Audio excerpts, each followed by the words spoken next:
Hello, everybody, and welcome on in to Fire Them Cannons. We are live. It's our weekend live.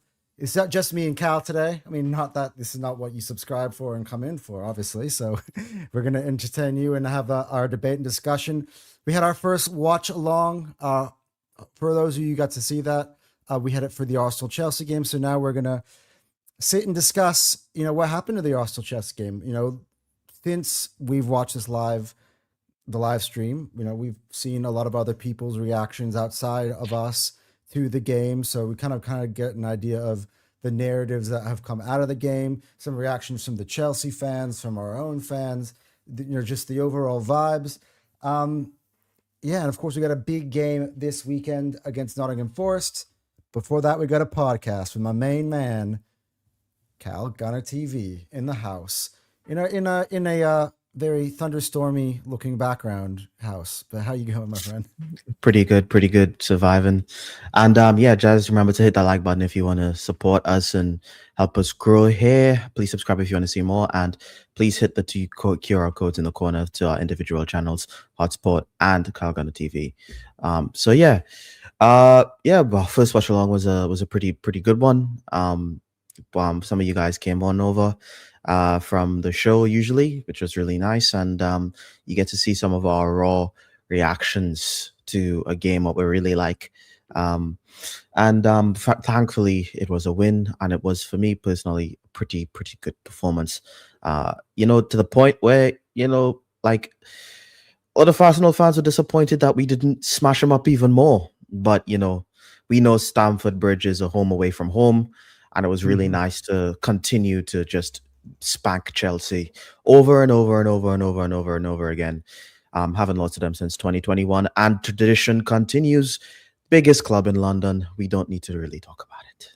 Yeah, I know. Well, I'd like to add some trophies to that, because every single time we make that claim, the Chelsea fans go, "Well, you guys don't win any trophies, blah blah blah." But we have more. We have the third most trophies in England. Yeah, I know. It's not. We have double their league titles, more than double actually. It's embarrassing. Yeah, I know. They have the same amount of relegations than they do league titles. Really? That Yes. fun fact I actually didn't know. Six league titles, 6 relegations. Yeah. This is I do my research, bro. This is why I don't take it seriously. But anyway, but I would like to add some Champions Leagues in there, at least one. Oh my God. But that's a topic for another day, because not relevant to today. But we've had some time to soak in our 3-2 victory.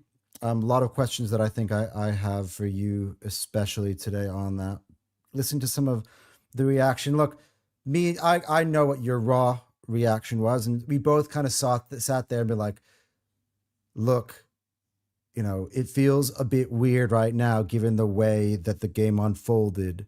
Maybe we need to take some time and realize, in retrospect, it will be a good result. And you said something that I have now echoed across every platform that I've been on, and that was our first semifinal victory in 9 tries under Mikel Arteta since we beat City in the semifinal of the FA Cup in 2020. Your main takeaways, your thoughts on going into the second leg up 3-2 after beating Chelsea on that was a very good performance by us. I thought we just watching, our press was very strong. It was very selective, so we had the kind of energy to do it throughout the game. Our ability to press in bursts, Odegaard leading that press. The lineup when we got into it was really strong. I think we played pretty much our strongest 11 that we could possibly. So we played, and this is with Ben White at right back and Timber at left back. We got to see the Saka Ben White partnership, which I feel like we really miss. I really miss that attacking, like Ben White and Saka's link ups is so good for us. And we get to see GYÖKERES finally in that second half kind of come alive, be in the right place at the right time. And that's all it takes. That's all it takes. That's all we need you to do. Be right place at the right time, finish the opportunity, score a goal, and that gave him the confidence to go out there and have a good game. We saw Zubomendi have an excellent game and score one of my favorite goals of the season. I think it was a good day out, to be honest. It was a really good time to watch. I thought Chelsea did have a never say die attitude throughout the game. I don't think their mugs, like that, they always kind of try to rise up to beat us. But at the moment, we're just a better team than them, and the score does kind of flatter what the match was actually like. I think a 3-1 would have been fair. 3-2, but it's still 4-2. If we got the offside pen, on Jesus. Yeah, if that was onside and we got a pen and went up 4-2, I think that would have been a deserved I think I think a 2-goal margin was probably based on the performances, was probably a fair result. But at the end of the day, it's just football. We need to respect football. It's not one on paper, and sometimes you have a good game and you still concede. So yeah, I'm very, very happy. I mean, we play like that at home, and we essentially just win the game. I don't think we haven't lost a game at home yet. Chelsea, in order to beat us outright, will have to beat us by a 2-goal margin at home. And they'd have to beat us. They literally have to beat us at home to take it to pens. And I just, unless we seriously drop the ball and something catastrophic were to happen, I just can't see Liam Rosinia and this Chelsea team coming up, like giving us our first defeat. Granted that we still stay victor, we still kind of keep the record until that game, which I think we will. I mean, it's 2 weeks from now. I don't know how many home games we have between now and that Chelsea game, but we're probably not going to lose home games. But what we have, good but question. Yeah, very good performance, and I think that hopefully spurs us on to have good performances against Nottingham Forest today. So yeah, I think that's key. By the way, on your question, we have 2 home games between now and then: home against Man United and home against Kairat in the Champions League in our final game. That's on the 26th and 29th of January. So the Man United game is going to be interesting one. I expect us to win, but at the moment, I'm a red through and through for the next 24 hours, so I'm not going to talk about that. So, yeah, a lot of very interesting, facts and things that have come to light since then. Firstly, about a bit this fun fact. So Victor Gyökeres, and I'm going to put this up on the screen. Victor Gyökeres said, "This is not the very first time that Ben White has assisted me." And I'm like, yes, it is. And then it was brought to my attention that this old clip came up. Wait a sec. This old clip came up, and I wanted you to get your thoughts on it. This is from, I think, a long time ago. Is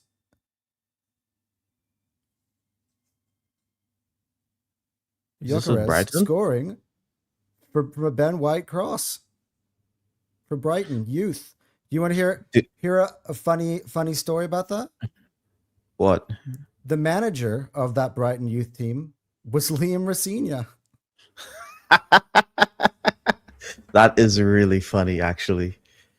Yeah, that's crazy. So very, very fun. I can't believe, how did Victor remember that? Yeah, I don't know. That's crazy. Yeah, so I was like, he was like, yeah, no, Ben White, yeah, that's not the first time that he's assisted me. I was ready to correct him myself, and I was like, no, he's right. So yeah, very, very interesting fun fact. Well, I brought the our details back up on the screen. I forgot to add that before the stream, but I thought overall with the performance, I agree. I think it was.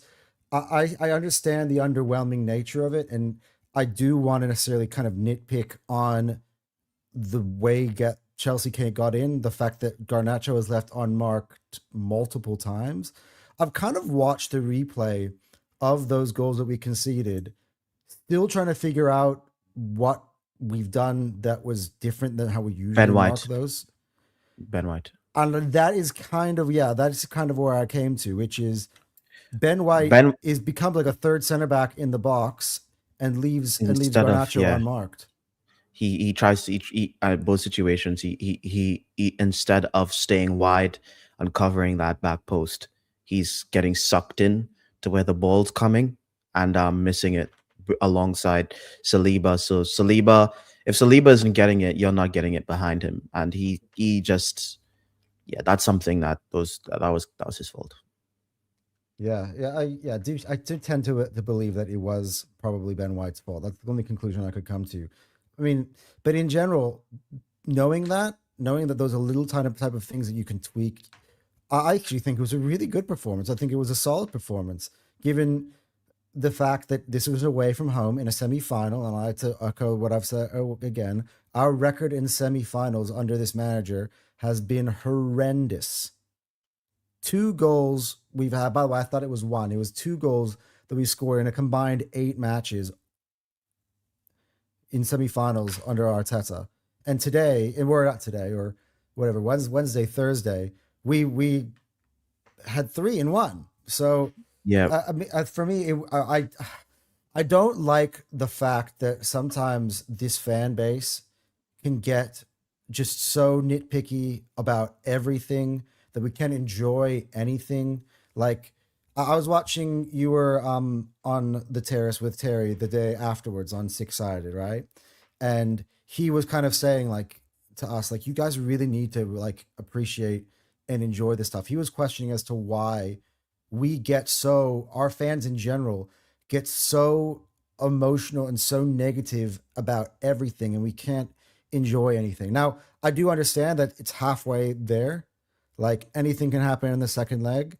But as you said, the record at home from Arsenal is tremendous. And the only teams that have gotten anything from us, but by the way, neither of them were victories. We're probably the 2 best teams in England outside of ourselves, in Liverpool and Man City. So this Chelsea team, I find it hard to see that they would go and win. Remember, a draw at home puts us through, right? So I feel good. Again, I think we got to go out there and take care of the business, and when we get there, and not, just be like, this is 90 minutes. Make sure that we put in a shift. And I think if we put in a shift, I think we'll get it over the line, and we'll head to Wembley. So, the good game. Again, I feel like I'm bringing a different topic up earlier, but then I'll just kind of tease it.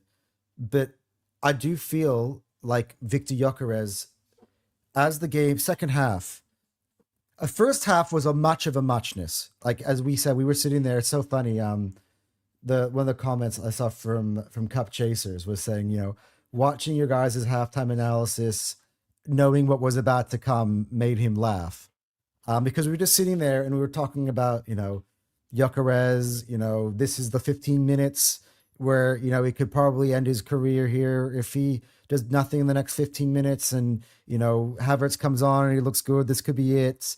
And you were talking about how he doesn't have the pace to get into the end, which I still think it still stands. Like, not like, right, like we're not going to change our analysis on the player, because what you see is what you see. But everything, like including chances that we were creating after we were 3-1 up to try to go 4-1 up, the Marino shot comes a lot because of Gyökeres' hold-up play and his what's it called, combination play as well inside the box. All of a sudden, he has come to life, and almost everything that we did attacking-wise in the second half came through him in some shape or form, and he must be commended. As I will sit here as the Victor Gyökeres defender and be like, if we have all the energy to criticize him all these times he hasn't been criticized, give him the praise when he should be praised.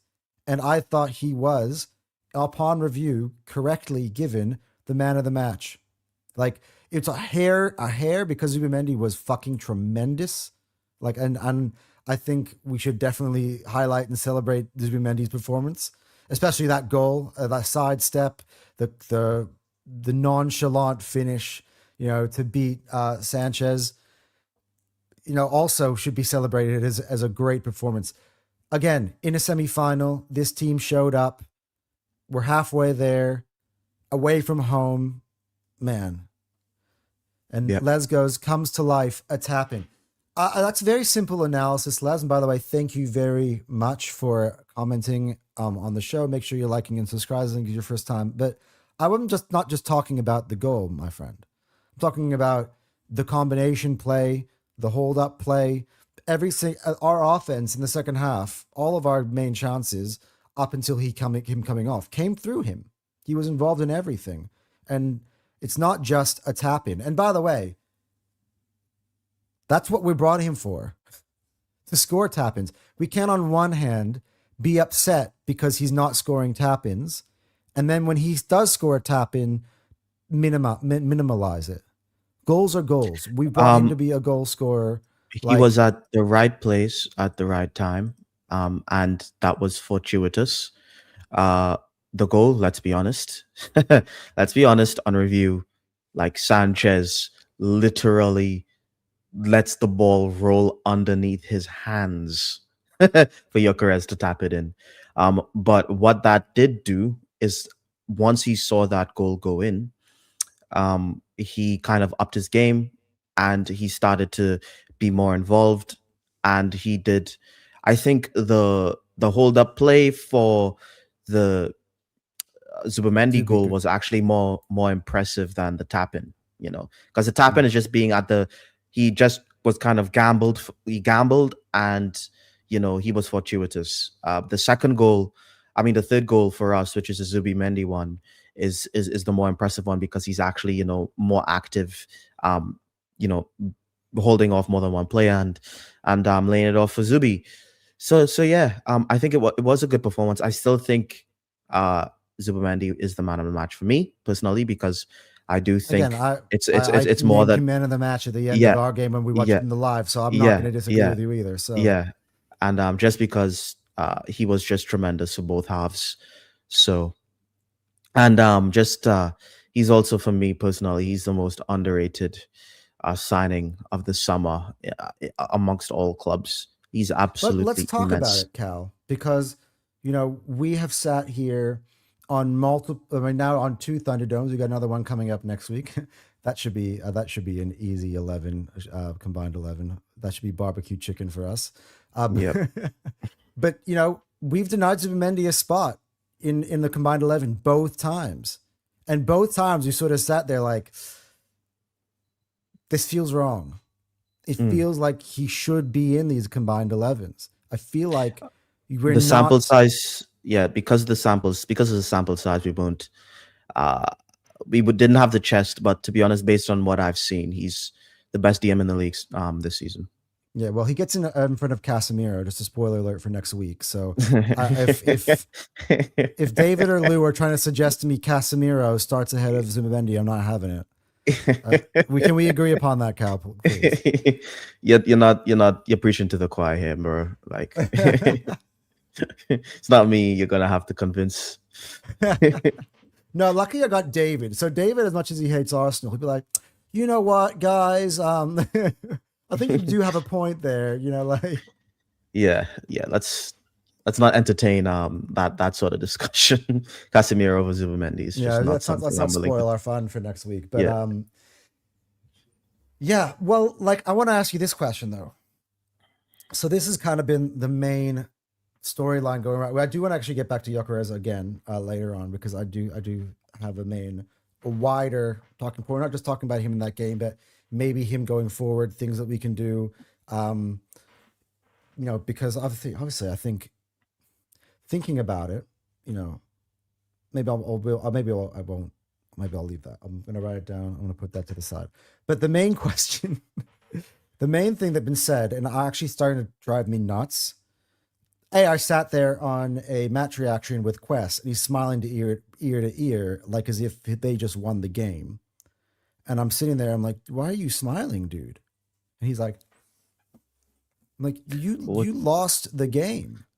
Wait, he wasn't doing that. Yeah, I'll go back and watch. Oof. Yeah, that's not good.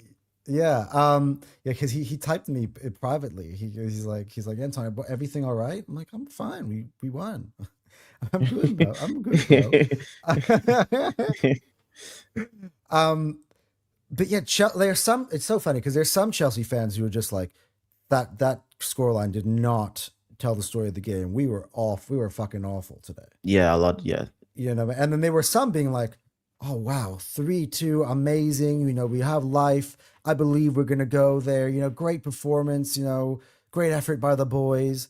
And I'm just like, I'm looking at that. I'm like, even I, as an Arsenal fan, if we had lost 3-2 at home to Chelsea, let's say it was roles reversed, I am not saying well done to the boys. We would have conceded 3 goals, and I would be pissed because I don't like. Anyway, but then there's Arsenal fans who are going, I'm a little bit underwhelmed by this. You know, there are a lot of concerning things. The performance was shit.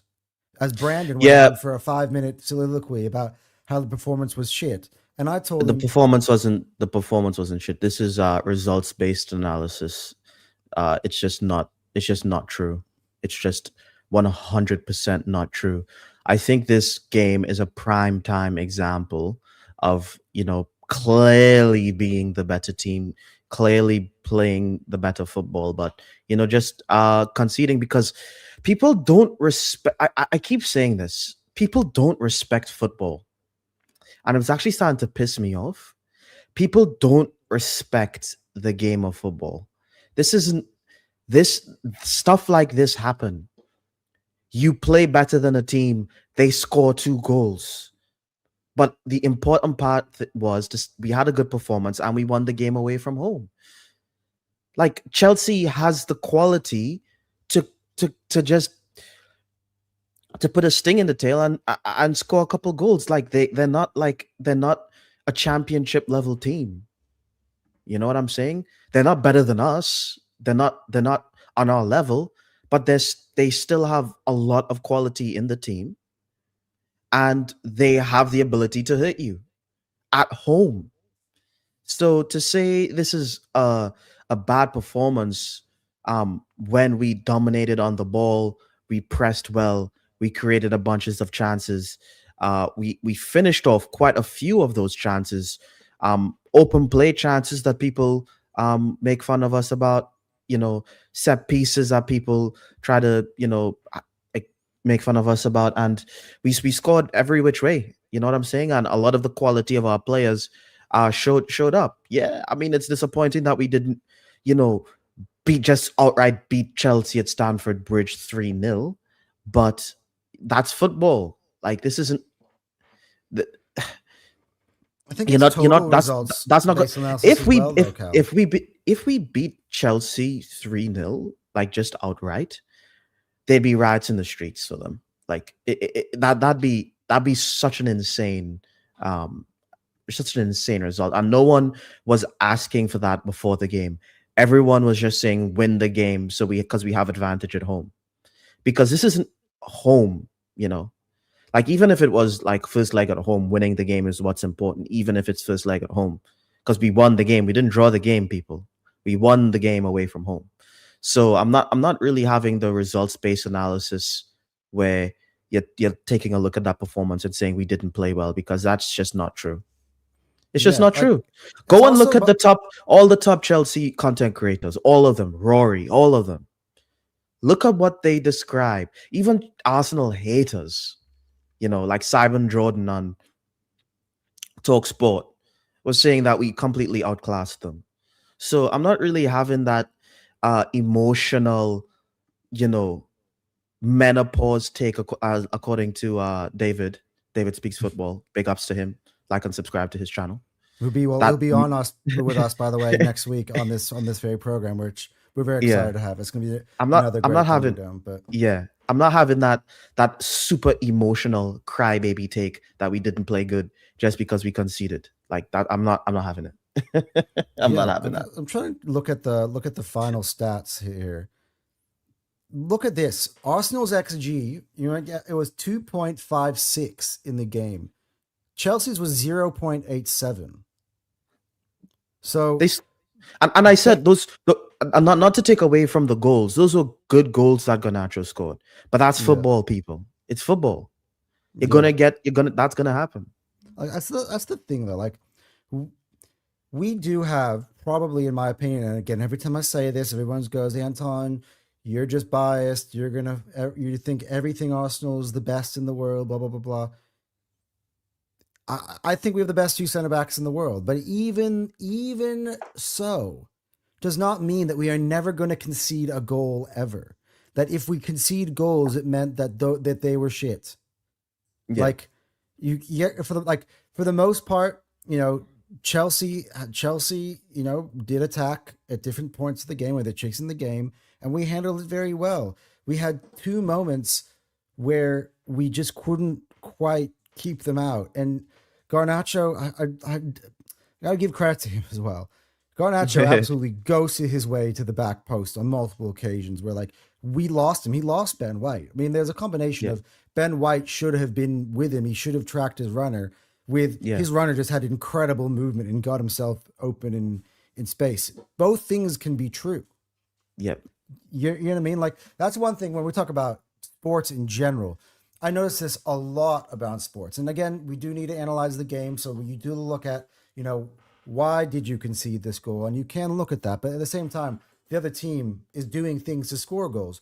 We're not going to discredit our own when we score goals and be like, well, on the Zubimendi goal, this player on the Chelsea could have actually, so funny. I'm not even paying attention to the positioning of the Chelsea players. In some of these goals, I'm just looking at our players and which is probably why I'm not talking about, Robert Sanchez fumbling the ball on the goal line as much. Or getting lost in at the corner. Flapping. Playing Flappy Bird. White. Yeah. Maybe that's why. But again, if you were a Chelsea fan, you'd be like, that's why it's something like, wow, that's amazing resilience by us to stick in the game and make sure that, it was only a 1-goal margin. I can understand that point of view. I mean, because it could have been worse. It's like saying, my toilet is clogged, but at least it didn't flood over my bathroom. The thing is, okay, I will say this. I think other clubs can do that. I don't think Chelsea can do that. The reason why I said Chelsea shouldn't be saying that is because they're a big club. I'm sorry. That's I think objectively speaking, you can look at Liam Rosenior and say, hey, I like the way you set up the team. Good job for you. But for Liam Rosenior as an individual, I think Chelsea fans could probably go, hey, he set us up a decent way, and he didn't play cowardly football. From an overall Chelsea, where the club's at, what the badge means, what are you doing right now? Completely embarrassing. If you're dissecting Chelsea as a football club, you cannot be happy with a losing at Stamford Bridge. Yeah, we do have a comment. If you're happy with that, I don't know what to say. Cal, we do have a comment here from Kirtan. If you, Kirtan, nice to see you again, Matt, buddy. Watch along there today. Hopefully, United do something. Yeah, man. Really, really, really hope that Manchester United stop playing like Manchester United for at least one game and do something for me. Well, to be honest, they do have the third most goals in the league. So if they should score, let's see how much they concede. Yeah, I think that's the key for me. But we will get into that because actually we are going to talk a little bit about that on today's pod because I just think that this is a very key weekend. I actually had Cal on my channel earlier and we were kind of discussing all the different fixtures that's going on and it's a fixture between a lot of teams that are close in the table that they can really make an impact. So for an example, Chelsea against Brentford, if Brentford really want to set a statement and give themselves some space to actually make top 4, top 5, beating Chelsea would basically almost put Chelsea 7 points or 5 points behind them or something. So there are all the different matchups. Man United against City for me is important because this might be the last time City are vulnerable defensively for a while. You know? Yeah. So they've been slipping recently, but you don't expect that to continue. And as long as they are, we have to capitalize. But I will save that for a little bit for the back part of the show.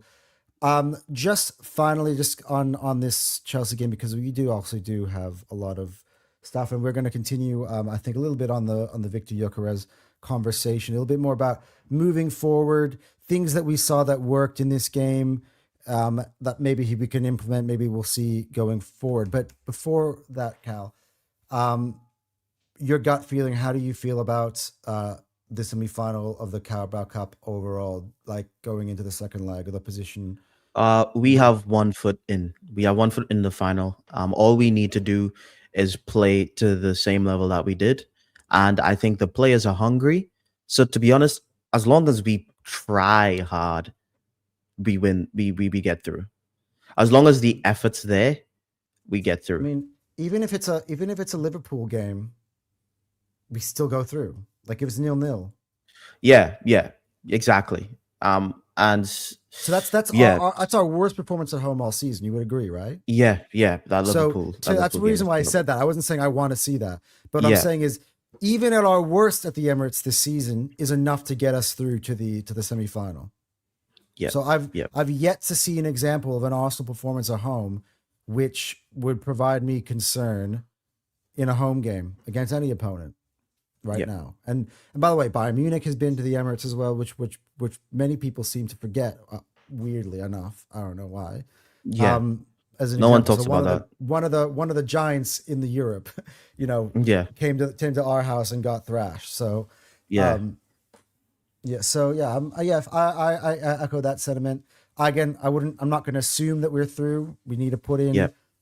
We need to put in a performance. We can't just sleepwalk through that. We can't underestimate them whatsoever. This Chelsea That's why I said try hard. Yeah, this is why this Chelsea team is going to be stronger than the first one. They're going to most likely have most of the players that missed this game back, but and they're going to be fighting for their lives, because I don't think they have much to play for this season. So I think they will be going hard for this. If they qualify, the players individual next round.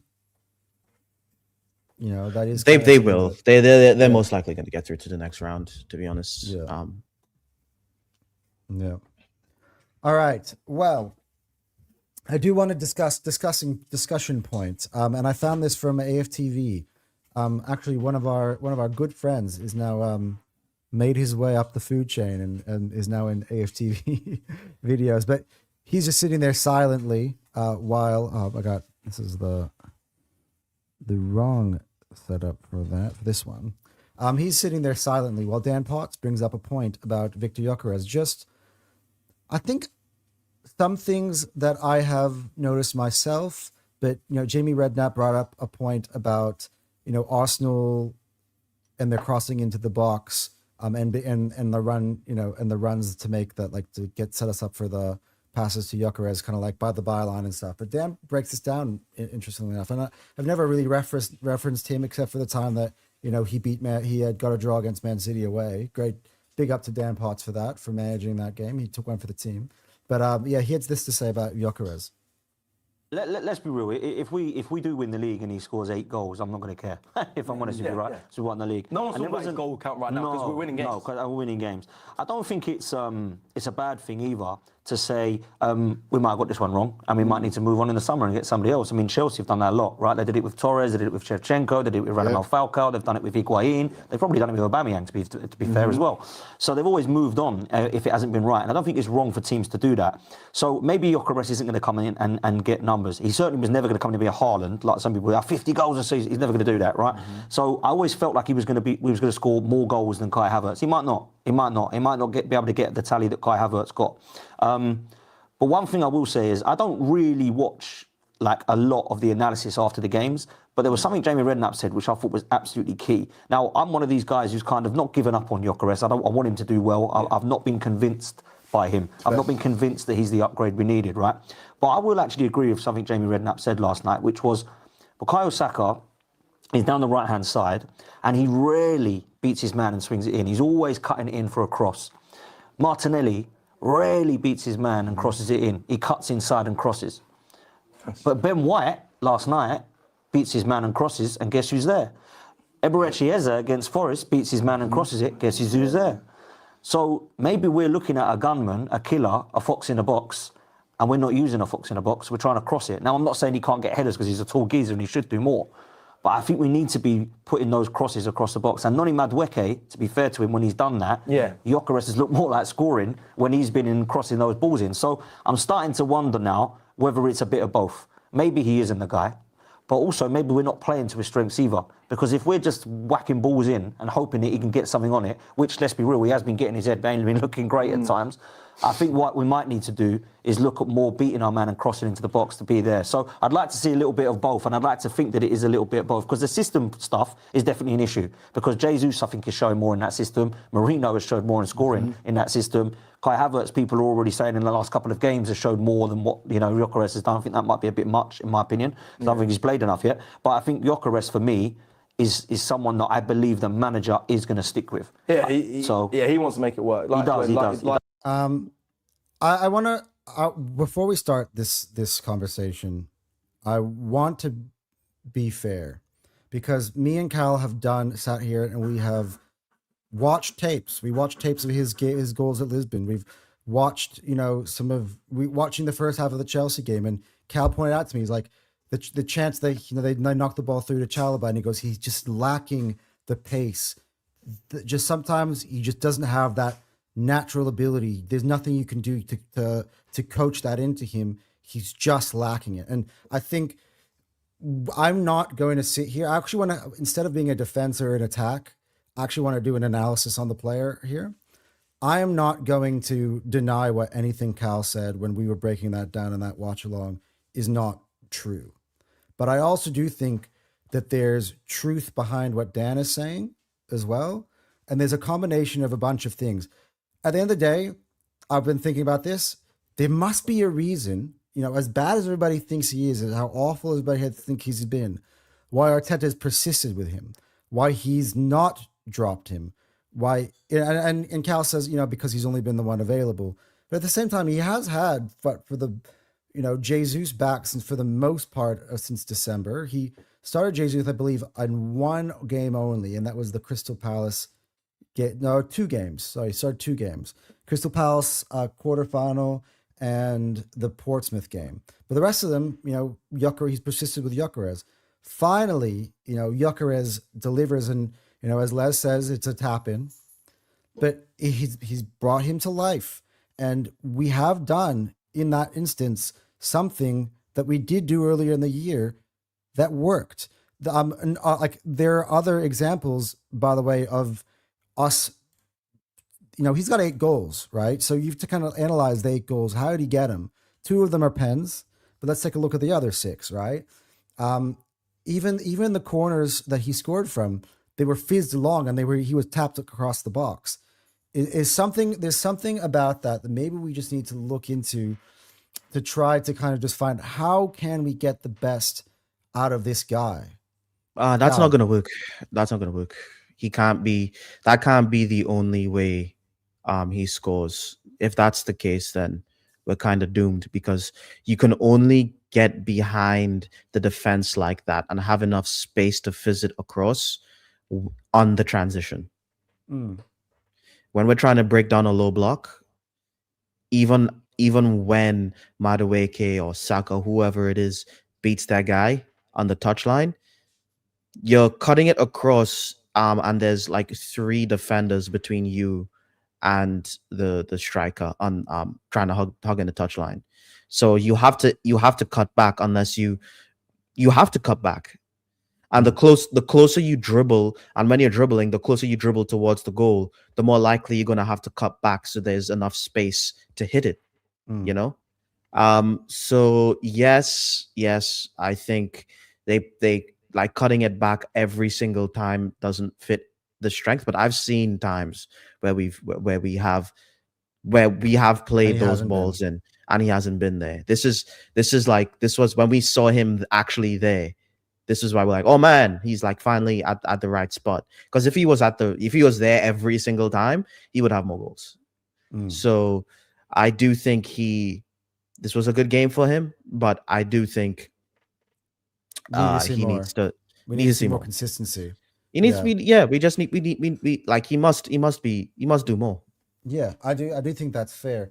I'm interested to see again with Kai Havertz when he becomes more healthy in terms of which ways we utilize Kai Havertz in contrast to Gyökeres, because I actually do believe, my brother said that the other week and I actually agreed with him right away, which is I think Havertz is our solution in big games, in big moments, when you have, a Champions League knockout tie, quarterfinal, semifinal.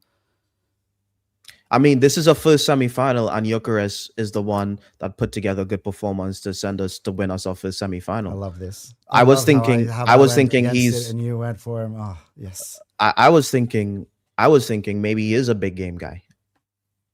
We don't know.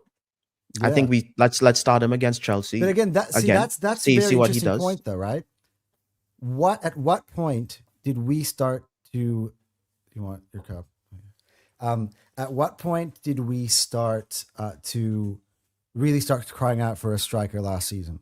Semifinals when Kai Havertz didn't turn up again in the semifinal. And what did Victor Gyökeres do? Which is turn up in the semifinal. So, I mean, I don't think I agree with the big game Kai take because we're like goldfish, Kai Havertz had a stink of a performance to knock us out of the Newcastle tie, and then he proceeds to have an even worse stinker in the FA Cup. And that's when we were like, oh my gosh, the fan base was on its knees at that point, and they've completely forgotten that. And to be honest with you, this is not to slag off Kai. I like Kai. No. Kai has shown, he came on as a cam, like as a midfielder. I just don't want to see him as a midfielder. He's a striker for us. He's a false nine. I don't think that experiment's going to work. I'd like to see him not as the starter, but in substitution, change of tactic situation where you could see Kai come on as a cam and combined with Gyökeres to play both of them up front. I think he works many times. I think it's a possibility. Like we always want to have a plan A, plan B, plan C, plan D. It's not a bad idea. I wouldn't start if I saw that in the starting 11. I'm like, Havertz is at the 10 and Odegaard's on the bench. I'm going to be fucking furious. But in certain situations where we're trying to grab a goal, we're trying to get something, I wouldn't mind seeing a combination. Yeah, but like the combination that we saw wasn't. We saw what was it? Jesus It was Jesus, and he did it again in the Chelsea game. And I want to see Gyökeres and Kai. I want to see when we're doing these types of games. I want to see and Kai though. Yeah. I want to see, like, if we were to do that, I want to see Gyökeres and Kai up front, like when we're chasing games, as a two strikers up front, and Kai's the one playing off Gyökeres, and then I want to see maybe a Zubimendi or a Declan Rice drop deep as the sole kind of midfielder, and then we have two cams as well. Yeah. So I think one thing I want to add, as I don't think we're going to then move. Well, maybe one cam. Yeah, I think I do want to then move it because we're at the almost halfway mark of the show.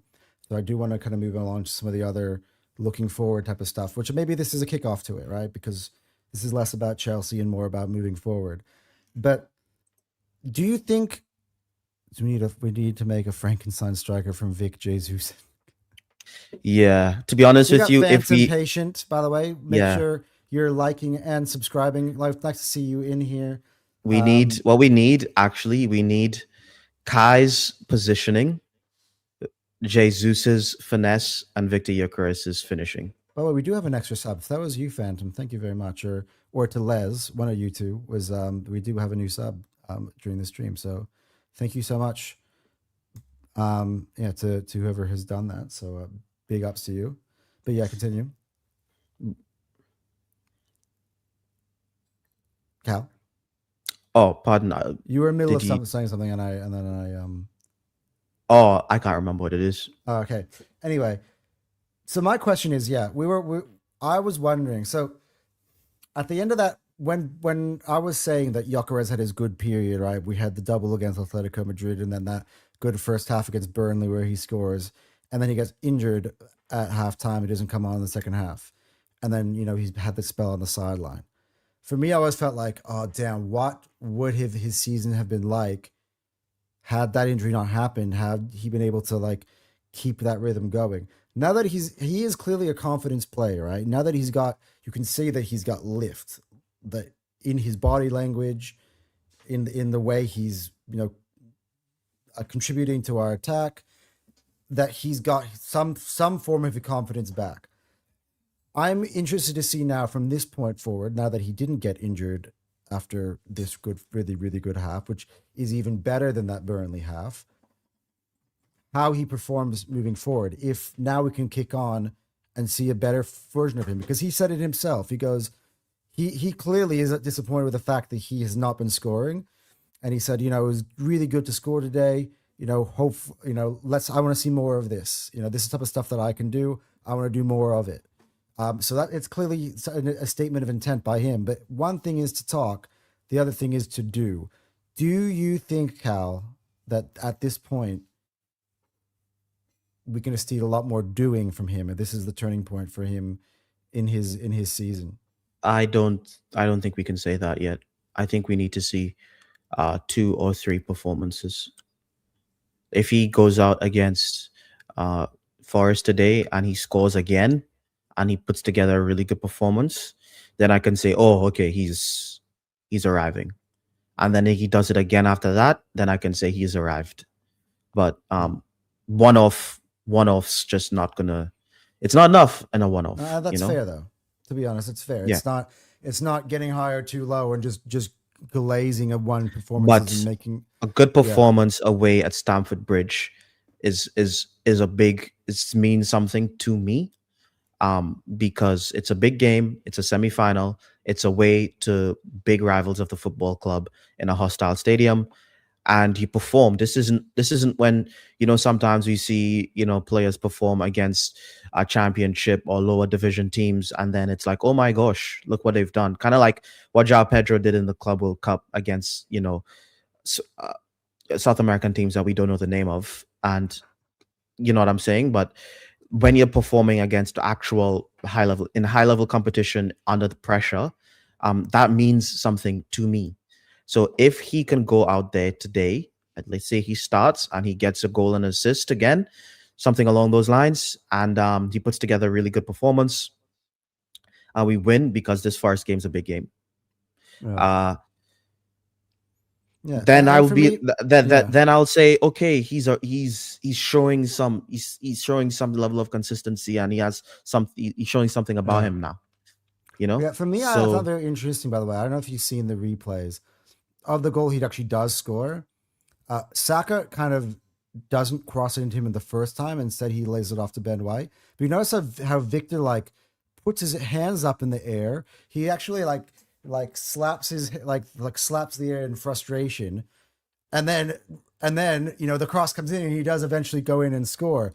Do you think that there's an element of sometimes miscommunication between him and Saka, especially? They haven't linked up well at all. They're never on the same page, and that needs to change now. Yeah. Right now. And and that frustration is not going to help. It's not going to help us play good football. Yeah. So Saka in and of himself needs to take more risk, and he needs to play it into him. Yeah. I don't think I've seen Saka pass the ball to him once. Yeah, I don't think Saka's had an assist. I'm trying to think, because there are not many. First Gyökeres goal was his own making. It was, he took it. By the way, that's his best goal all season for sure. The first one he scored, the one against Leeds. Yeah. Then the other one was, it was a tap in, at the back post from Eze assist. It was a penalty that he got again. That was back in the Leeds game.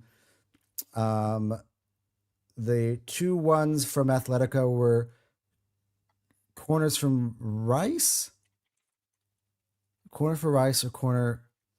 I don't think Saka Saka did play that game. But yeah, there was a corner. I think it had to do with Rice. I forgot. It was ages ago. The Burnley one surely was. And then the one against Everton was a pen, and then this one it was from Ben White. So yeah, I don't think he's assisted him once. Maybe one of the Atletico ones. I don't remember. But yep, they just don't have any sort of relationship on the pitch, like absolutely nothing. But that for me is a problem. I need them to. Yeah. Like for me, in part of Saka's growth, and I'm actually going to turn this a little bit on Saka, because Saka, his individual player, is probably our best attacker, most talented attacker that we have on the team. Yep, I don't think anybody's disputing that.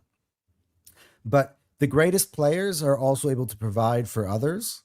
And they need to recognize that there are times, like, I gotta tell you, this is an evolution in actually different sport. Kobe Bryant's game, right?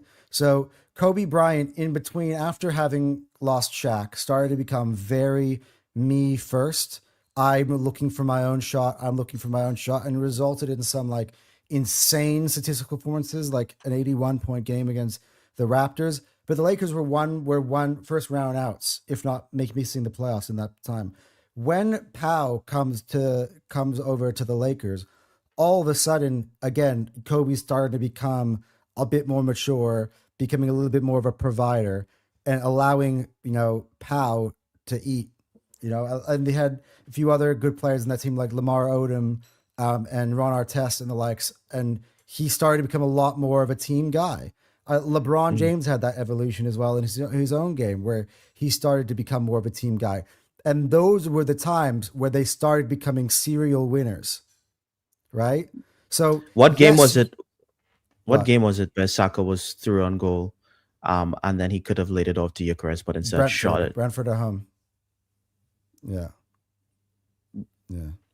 I mean, he scored, but if he laid it off to GYÖKERES, it was a tap-in. Mm-hmm. Yeah. Absolutely. So, which looking back on was an unnecessary risk.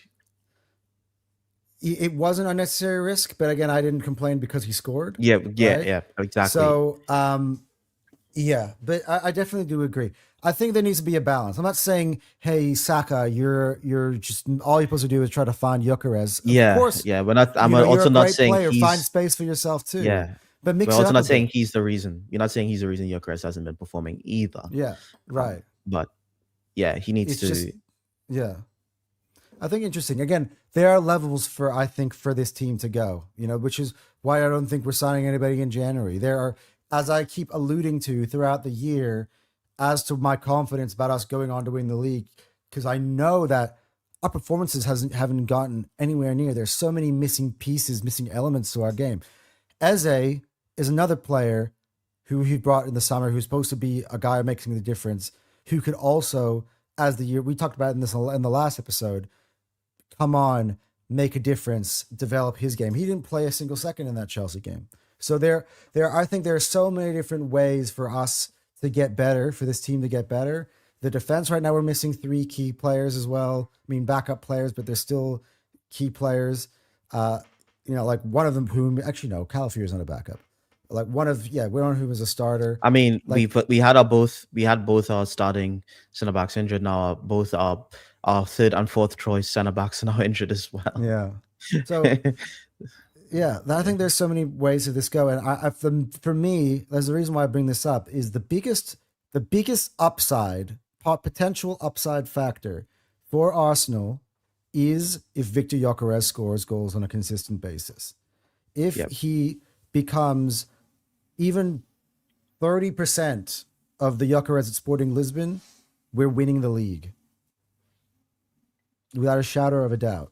So that's why for me it's very important, and why I'm very happy about that. So that's why I'm a little bit more than 30%. Fine, 40%. 30% is 15 goals, and he's already on 8. So he's on 8. Well, that's double, double his first half tally. I think 40% is 20, which is I think. Yeah. Okay. I would take 20 goals. all comes from Gyökeres this season, to be honest. Yeah. It means his second half's going to be a much better second half. It would have to be, I mean, you see how things turn around. Look at Wolves, for an example, right? 3 points at halftime, now they're on 7, you know? So, you know, it's not outside the realms of possibility. Football changes really, really quickly, you know? You know, he scores a hat trick today, and all of a sudden he's on 11 goals, you know? So, I mean, I'm not saying that's happening. I'm just I know giving you an example of how things can change quickly. Yeah, okay. Things can change quickly. We had the conversation similarly about Martinelli, about, you know, Martinelli's goal scoring talent. Then he scored a hat. To be fair, Martinelli was kind of like on a tear in the Champions League. He had 5 goals scored in every single game that he played. Up until that point, you know, he's not scoring in the Prem because I don't think he's getting as much opportunities in the Prem. But in the cup competitions, he's kind of shredding. So, all right, we'll move on past this and back to what Kirtan brought up earlier, which is, you know, watch along there today. Hopefully, United do something. Before we get to that specifically, though, there was some news, and Cal was on with my channel earlier today, and we did discuss it. But I want to discuss it more from the Arsenal perspective, which I think we've been biting at backstage to talk about. And that's, you know, Man City did sign, I mean, at least not unofficially, but a here we go from Fabrizio that, you know, Mark Gahey is going to be going to Man City, or Man United, I would take that. Going to Man City. So they are going to plug a little bit of their defensive issue. For me, I don't think it's fully plugged because, you know, at the end of the day, it's the equivalent of if we had both Saliba and Gabriel out and then bought Gahey, but we still, you know, are missing one or the other at least, right? So it's kind of like the equivalent of what is going on here with City. But how do you feel? I know we were talking, you were feeling a little bit annoyed about this, and I think it's fair because, at the end of the day, it's a great signing for them. But how are you feeling now about, you know, the Mark Gahey signing to Man City and how it impacts us in this title race? I think if we play to our level, we don't really, we'll still win the league, and we'll still beat them in the Carabao Cup final if we make it to the final, if we play to our level. The only frustrating part about the whole Mark Gahey situation is the fact that City, they never have to pay for their crimes. They never have to suffer through any sort of adversity. They just spend. And it is frustrating because the minute you think that they have shown any sort of weakness, they will just buy a player to try and fix the problem. I don't know how they can spend this much. No other team can spend this much, but they do. Even Chelsea has to sell a lot more to actually get players. They sell cheap and kind of buy cheap, to be honest. Well, they sell like mid-level and buy mid-level. They don't. It's not like Chelsea don't sell like 50 million and buy 100 million player or anything like that. But yeah, so yeah, it's just frustrating. It's frustrating to watch because Manchester City, they never have a squad problem. It's always, every time they have a wobble, it's usually a chemistry / is Pep gonna, get these guys to click? He 99 out of 100 times does. And it's more of a like, I have the pieces, am I moving them around the board correctly? I think without Semenyo and Gahey, this would be like the first time that they'd be like, oh, we actually might not have every single piece, but they kind of do now because they basically just solved their problem. So the only thing that's holding them back at the moment is essentially Pep, because now he has the pieces. I mean, and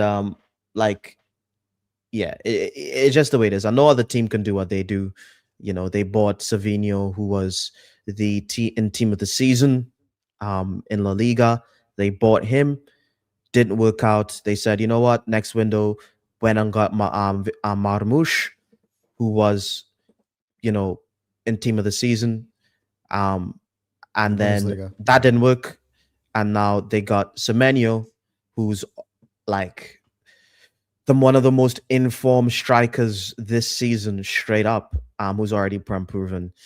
And they get a couple injuries to their center backs. 3 games, like even including with Bournemouth. They get a couple injuries with their center backs. We have to kind of deal with our problems. They just go on and buy the best available center back on the market, because Marguerite walks into every single team on the planet bar Arsenal Football Club, because we have number 1 and number 2.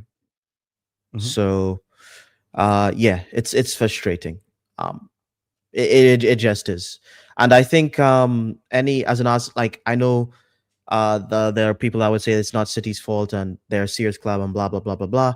I'm not blaming City. I'm not saying it's their fault, or they should be, any of their accolades should be diminished because of it. I'm just being honest. You know what I'm saying? Watching a team that you're fighting against over and over and over again, constantly make transfer mistakes, but constantly just buy, and we can't compete with them financially. I mean, they're paying over $200,000 a week for Grealish's salaries, despite him being on loan. So they're paying a salary even though he's on Everton. That's nuts. Yeah. I was watching Mohan Hussam's stream, and they broke down what Manchester City's salaries are like. They have 10 of the top 25 player salaries in the league. 10 out of the top 25. Oh wait. So yeah, that's Maga. He's they say he's going to be making 300K a week. Dude, what did Saka have to do to get that money? And no one's getting. Did you get 300K for Mark Gahey?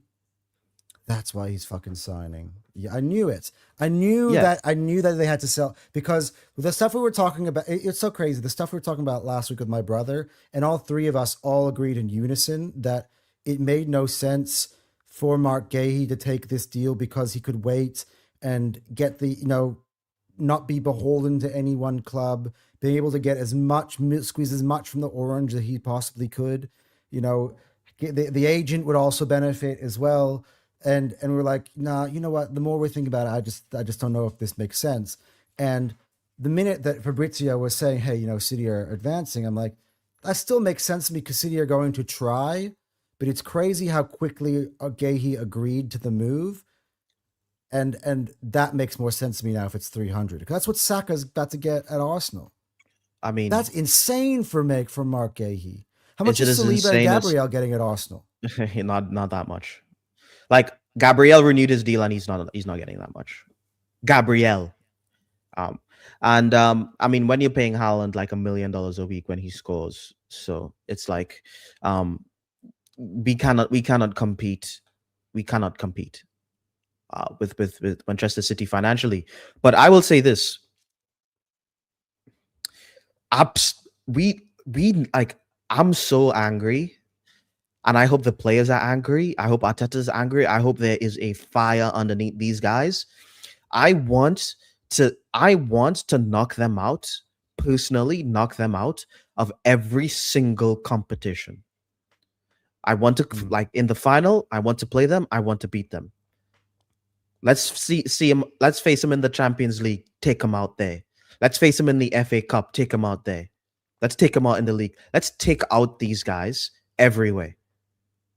So that despite all the spending, despite the checkbook being a checkbook team, that we still did things a certain way and we went out there and we won.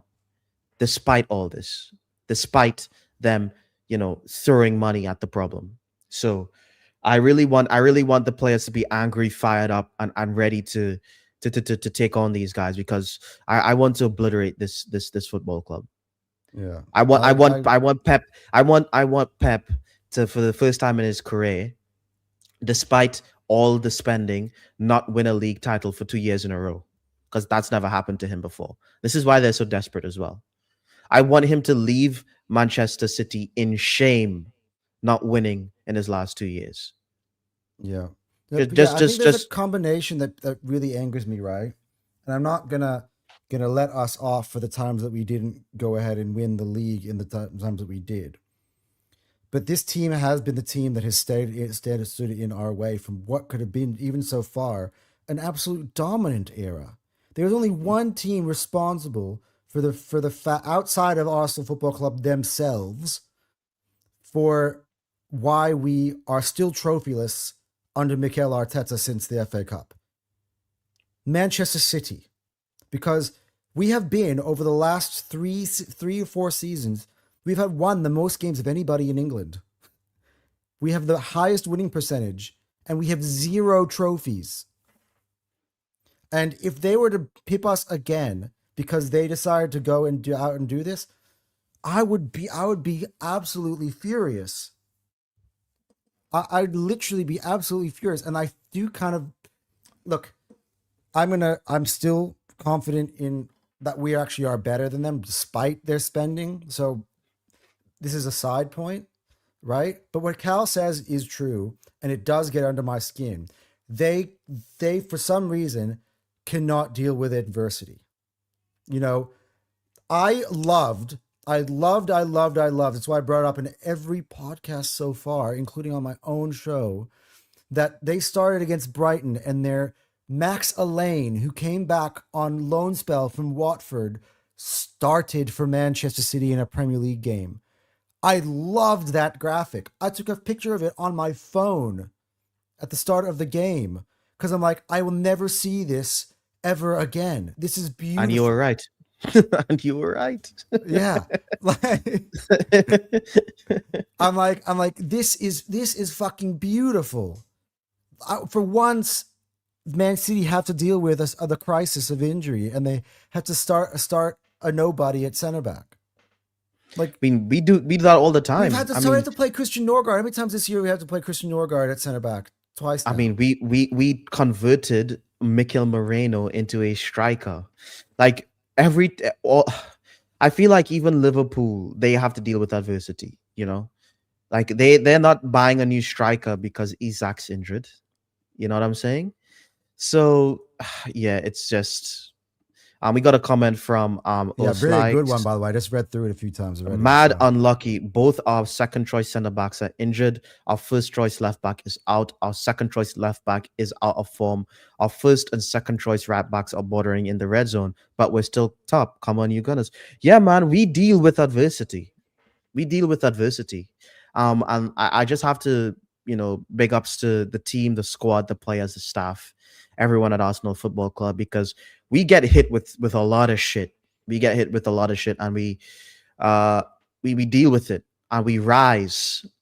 Arsenal rise. Calafiori gets injured in a warm up. We have to play Declan Rice at right back. We win the game. So this is what we do. You know what I'm saying? So I think we need to, with this entire situation with them just buying. I think we need to make that fuel for that should be fuel. We should use that as meat and drink to fuel these players to go out there and say, like, I don't care what you do. I don't care how much you cry and you scream and you buy every player that you want to buy. We are winning this league. We are winning multiple trophies this season. By the way, that's what I want to see from these their players. fans, by the way, that they've never experienced adversity. You know, the way they talk and throw their toys at the plan like little spoiled brats, whenever they go through a bad run, and they start rewriting us and saying, oh, we can't compete with Arsenal financially. I've heard at least 10 Man City fans on YouTube channels, different ones, say that. I'm like, are you fucking joking? Oh, they can bring back Kivior from loan. No, we can't, by the way. That's not in his contract. He's got an option to buy, so you can't bring that guy back from loan. And you're talking about, look at them. They can bring on Nkapie and Eze. Oh, I'm like, yes, well, that is true because we do good business throughout our own means. But don't tell me you can't compete with us financially. The fact that your signings have flopped is not our fault. In the treble winning season, Gundogan came off the bench for them. It's ridiculous. Also, in the last 12 months, they've spent half of what Arteta has spent. Actually, it's clear. Close now with Gay, he's close to 600. With Gay, he's close to 600 mil. So let me say this again. In the last 12 months, Manchester City has spent half of what Arteta has spent in the last 6 years. How does that make any sense? We have not spent anything. This will be the 3rd January window on the bounce where we're not spending. Like, we cannot compete with them financially. We can't do it. No one can. Even Chelsea has to sell way more to buy. Mm-hmm. I mean, if it wasn't for some of the financial regulations, Newcastle could.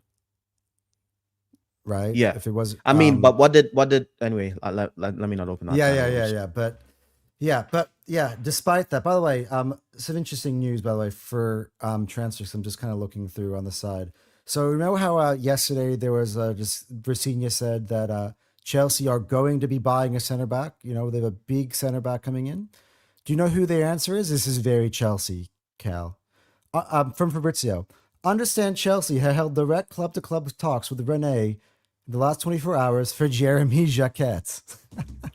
Jeremy Jacquet. Remember, that's the French guy that you thought we were going to sign instead of Nkapi, the 18-year-old kid from France. Oh my God. That's their big solution at center back. Another 20-year-old. Oh yeah, they're finished. They're finished. Another flip for profit player. I'm sorry, Chelsea fans. You guys, I will say this. Chelsea fans, you need to protest and you need to go out there and do something about this, because right now you guys are the guinea pigs. You guys are the experiment. All our football clubs are at risk of ending up like you. And I can't allow, we can't allow this to stand. I don't like Chelsea as a football club, but as a football fan, we can't, this cannot stand. This cannot be allowed to happen. You cannot turn a club like Chelsea into Brighton. You can't allow this. I mean, you can't. I'm okay with Chelsea being Brighton.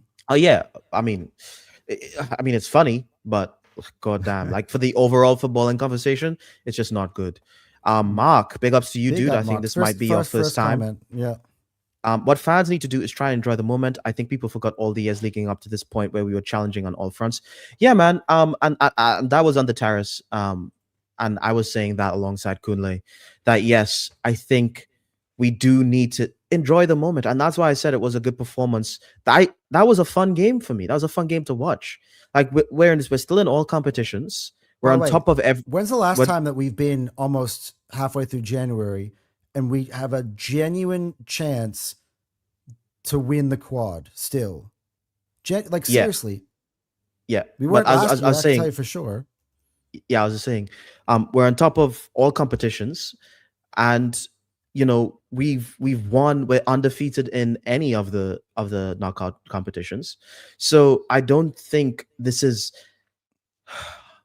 As my little rant was being frustrated with Manchester City, but that doesn't kind of diminish the fact that I am in the moment. I am enjoy watching us, win all these football games. I'm playing good football too. Good football to watch as well. See, for me, that's what it comes down to, right? At the end of the day, the champion is going to be the team that plays the most consistent and best football throughout this season. And make no mistake about it, as much as the fear mongering goes on, it has been Arsenal, right? And we will get repaid for that if we can maintain that. If we don't win this league, it's not because Man City bought Guéhi and Semenyo. It could be one little part of that, but it'll be because Arsenal's consistency dropped off. Right? Exactly, and we've played the more difficult games. We have done the hard work already. We've done the hard work. We just need to, just maintain. Sly says again, big ups to you. Long story short, Man City can afford to make mistake in one transfer window and get it rectified instantly in the following window. 100% agree with that. No one else can do that without fear of getting penalized. That's the frustrating part for me, right?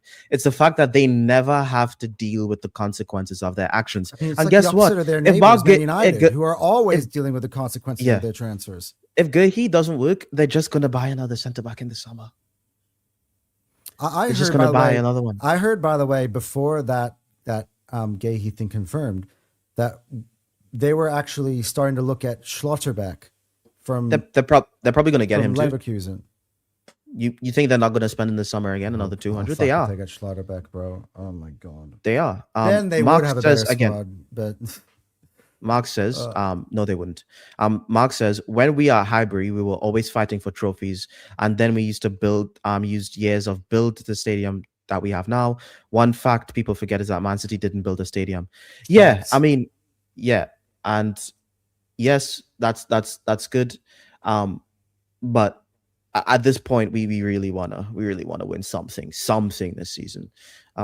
We've been like coming second 3 times in a row. You really want to see us lift something. I think we deserve it.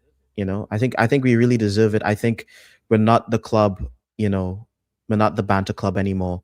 And I think the club, the owners, the directors, everyone is pushing in the right direction, and I think they should be rewarded for all their hard work up until this point. And we just need to, as Arsenal fans, we just need to, chill, not lose our minds after every poor performance, because at this point we're winning so much. I'm seeing us lose our minds even after we win games, which is just unacceptable. Why are we losing our minds on about this? Is one thing I do have to say to our fans. I've scrolled through Twitter and seen a lot of Arsenal fans lose their mind.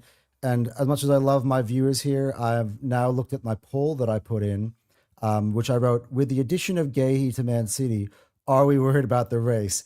And 62% of you said yes, 62 to 38. Now you're entitled to feel that way, right? Of course, dude. There's 6 points behind, but not 10 points. But it's got nothing to But it's got nothing to do with us. I still am very I've not changed my opinion on us. I actually think barring Liverpool at home, remove that, right? Go back to the start of 20, and actually even the last game of 2025. Since the start of 2026, Arsenal have been tremendous. Our form. Anton, I'm just gonna say this. It's okay to be worried. Yeah, of course. That's fine. That's fine. Yeah. Like there's no way you're probably in like the 1% of people who aren't worried at all, because I'm sorry, buying Semenyo and Guehi puts Man City up another level. They've gone up another level, and I've not denied that. And we're 6 points ahead of them, yes, but we still have to play them away and on their ground. And like, I'm not expecting us to just outright win the game at the Etihad. All right. So for me personally, and I think for a lot of fans, it's like, okay, they've literally addressed their squad problem. So all Pep needs to do, is move his pieces around and figure it out from here. Because now, while we've had a lot of times had to deal without having the personnel, now they have the personnel. So it's okay to be worried, I think. I want to play, but you just don't panic. Yeah, I want to play a little game just to kind of bring into context. Now that Guehi and Semenyo signed for City, I want to go through both of the teams just quite quick, compare them. I'm not saying, hey, is this player better than this player, even if it's marginal. I'm saying, are they in the ballpark? Do they provide similar quality? Like tier A, tier B, tier C, right? Are they somewhere in the same ballpark? And I kind of want to compare the two at the moment. So if you're going to compare, let's say, with goalkeepers, Raya and Donnarumma, would you say that they're probably in a similar class? Yes. Okay. So that's a tie for one. Let's go to center backs. Gabriel and Guehi. No. I think I still think Gabriel's a tier above. Yeah, I think Gabriel's a tier above. All right. Saliba, and I'm going to say, let's bring Diaz back from injury because eventually it will happen, right? Forget about Kruzanov for the moment. Saliba's a level above Diaz. There you go. All right, Arsenal. Let's go right back. Timber they have a combination of players at right back. Doesn't matter who it is. Just Nunez, Timber. All right, so now we got Arsenal 3 out of the 4, and the other one was equal. On the other side, whoever is Calafiori, let's say Calafiori, or Encapié or MLS, as I guess is the combination, but I'll go with Calafiori against Ait Nouri or Nico O'Reilly. Nico O'Reilly has been playing like one of the best left backs in the season so far. So based on performances and availability and everything that we have on the left back position, because let's be honest, Encapié and Calafiori have not been consistent at left back because of their injuries, and the MLS is an absolute nightmare. So I would say 1. I'd say just equal. Equal. Okay.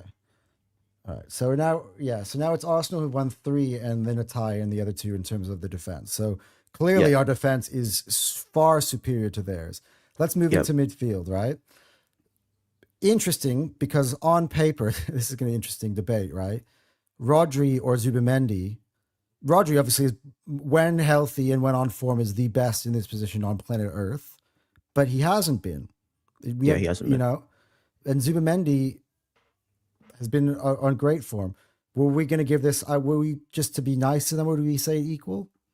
I mean, now we're talking about right now in 2026, right? It's a hard debate because you don't want to be insulting to probably one of the best in the game, right? But I'd still give it to Rodri just because he has. You would give City the edge overall.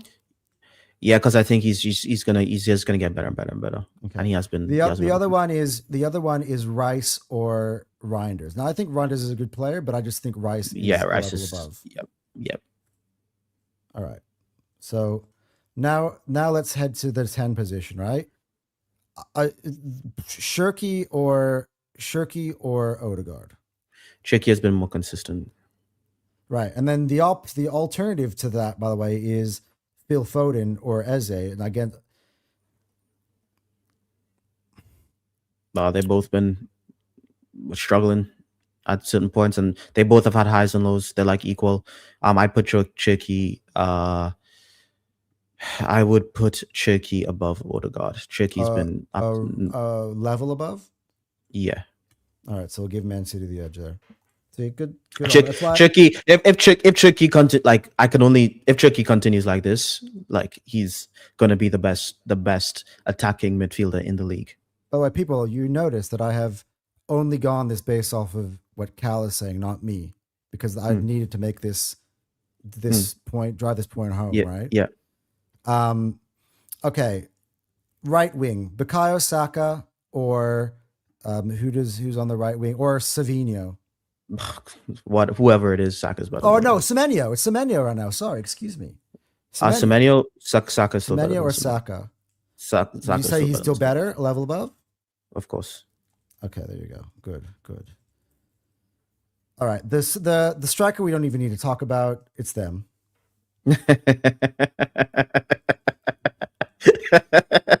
Oh, look, I'm not that deluded, right?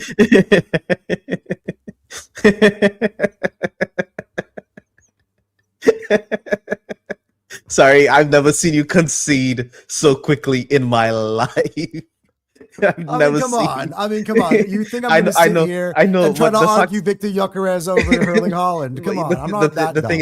The thing is, you didn't even say Gyökeres' name. You're just like, let's just move on.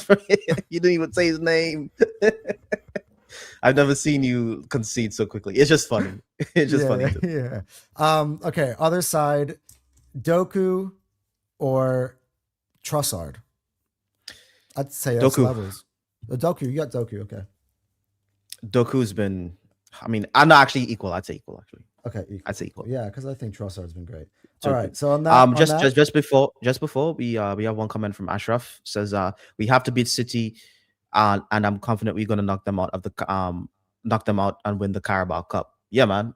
Yeah, like if we beat City in the final of the Carabao Cup, that spurs us on to just do some insane shit. That would be amazing. That would be, by the way, do not let, in most cases, even I, and Ash is going to come at me if we do win and I celebrate us winning the Carabao Cup. He's going to be like, I thought you told me it didn't count as a trophy. And what I would have always said, and Cal, I think, would agree, is if that is the only trophy we win this season and we don't win anything else, I do think it's disappointing overall in this season. Yes. That's the only thing I've ever said about that. I'm excited about the Carabao because of what it could possibly lead to. It could lead to some crazy shit happening. All right. So to recap, and then we'll close out this comparison, right? Just to drop my point home. There are 1, 2, 3 positions that we are equal out of 11.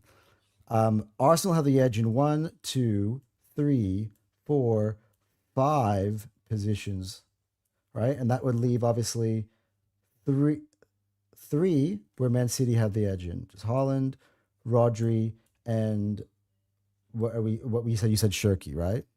Yeah. So Arsenal are 2 clear. And by the way, 2 clear of Man City overall. And so that's you mean, even Cal, because this is all you believe that Arsenal still have a better squad despite their additions of Semenyo and Gay. Yeah. But that doesn't mean, but the thing is they have Pep and they can still, we're not playing them every week, True. So I think if we played, I think if we played 10 games, we win. I think it'd be a 6-4 split. I think we'd win 1 more game than them. But you're not playing each other. You're playing the field, right? Yeah. And this is football. And can Man City now playing the use field, the boost? as we saw use last this time. boost. Can Man City use this boost to win the next 10 games? If Man City win the next 10 games, would you be surprised? Would you be like horrified? Considering they got some tough ones in the next 10 games, yes. Wait. What are their next 10 games? I did make a graphic last week, didn't I? What are their next 10 games? I also think it's good that Aston Villa are close at the top. I know they will be mainly focused on us, but Villa are on their toes as well. I don't think anyone's taking Aston Villa very seriously. Yeah, I don't think they're. To be honest, no one's like, as soon as it's like, God forbid Unai Emery overtakes Manchester City for 1 game, the pressure'd be on, and then he'd lose again. Like we've seen it happen every time. Like they're probably gonna win. They only win when no one's looking, when no one's watching them, because Emery's a fraud. Yeah. Okay, what do we have remaining fixtures? The City's next 10 games in the Premier League. Man United, Wolves, Tottenham away, right? Liverpool at Anfield. See, that's where you start to get to a point where I'm like, oh, damn, that's, Fulham at home, Newcastle at home. Wait, 1, 2, 3, 4, 5, 6, 7, 8, 9, 10. Okay, Fulham at home, Newcastle at home, Leeds away, which... Nottingham Forest at home, West Ham away, Crystal Palace at home. Most of those I expect them to win. Including... Actually, there's a couple spicy ones in there, to be honest. Manchester United, Liverpool. I think Spurs away. They struggled. Spurs away is also. Spurs away. But I think this Thomas Frank ball. I don't know. But yeah. But Conor Gallagher do something. Side, Arsenal's next 10 games. So again, if Arsenal win the next 10 games on the long side of Manchester City, I wouldn't give a fuck, right? So I think that's important. Yeah. So we got Nottingham Forest away, Man United at home, Leeds away. So that's a similar fixture that they have in their run. Yep. Sunderland at home, Brentford away is looking tough, actually. Yeah. Tottenham away. Yeah. But for us is different, I think, than for them historically. Chelsea at home. This is in the league. Brighton away, which it could be tricky. Everton at home, Wolves away. So if we won all those games, there's a harder. I think it'll be more impressive if they win their 10 than if we win our 10. Yeah, because they got to go to Anfield. Yeah, and they have to play a big bogey team for them.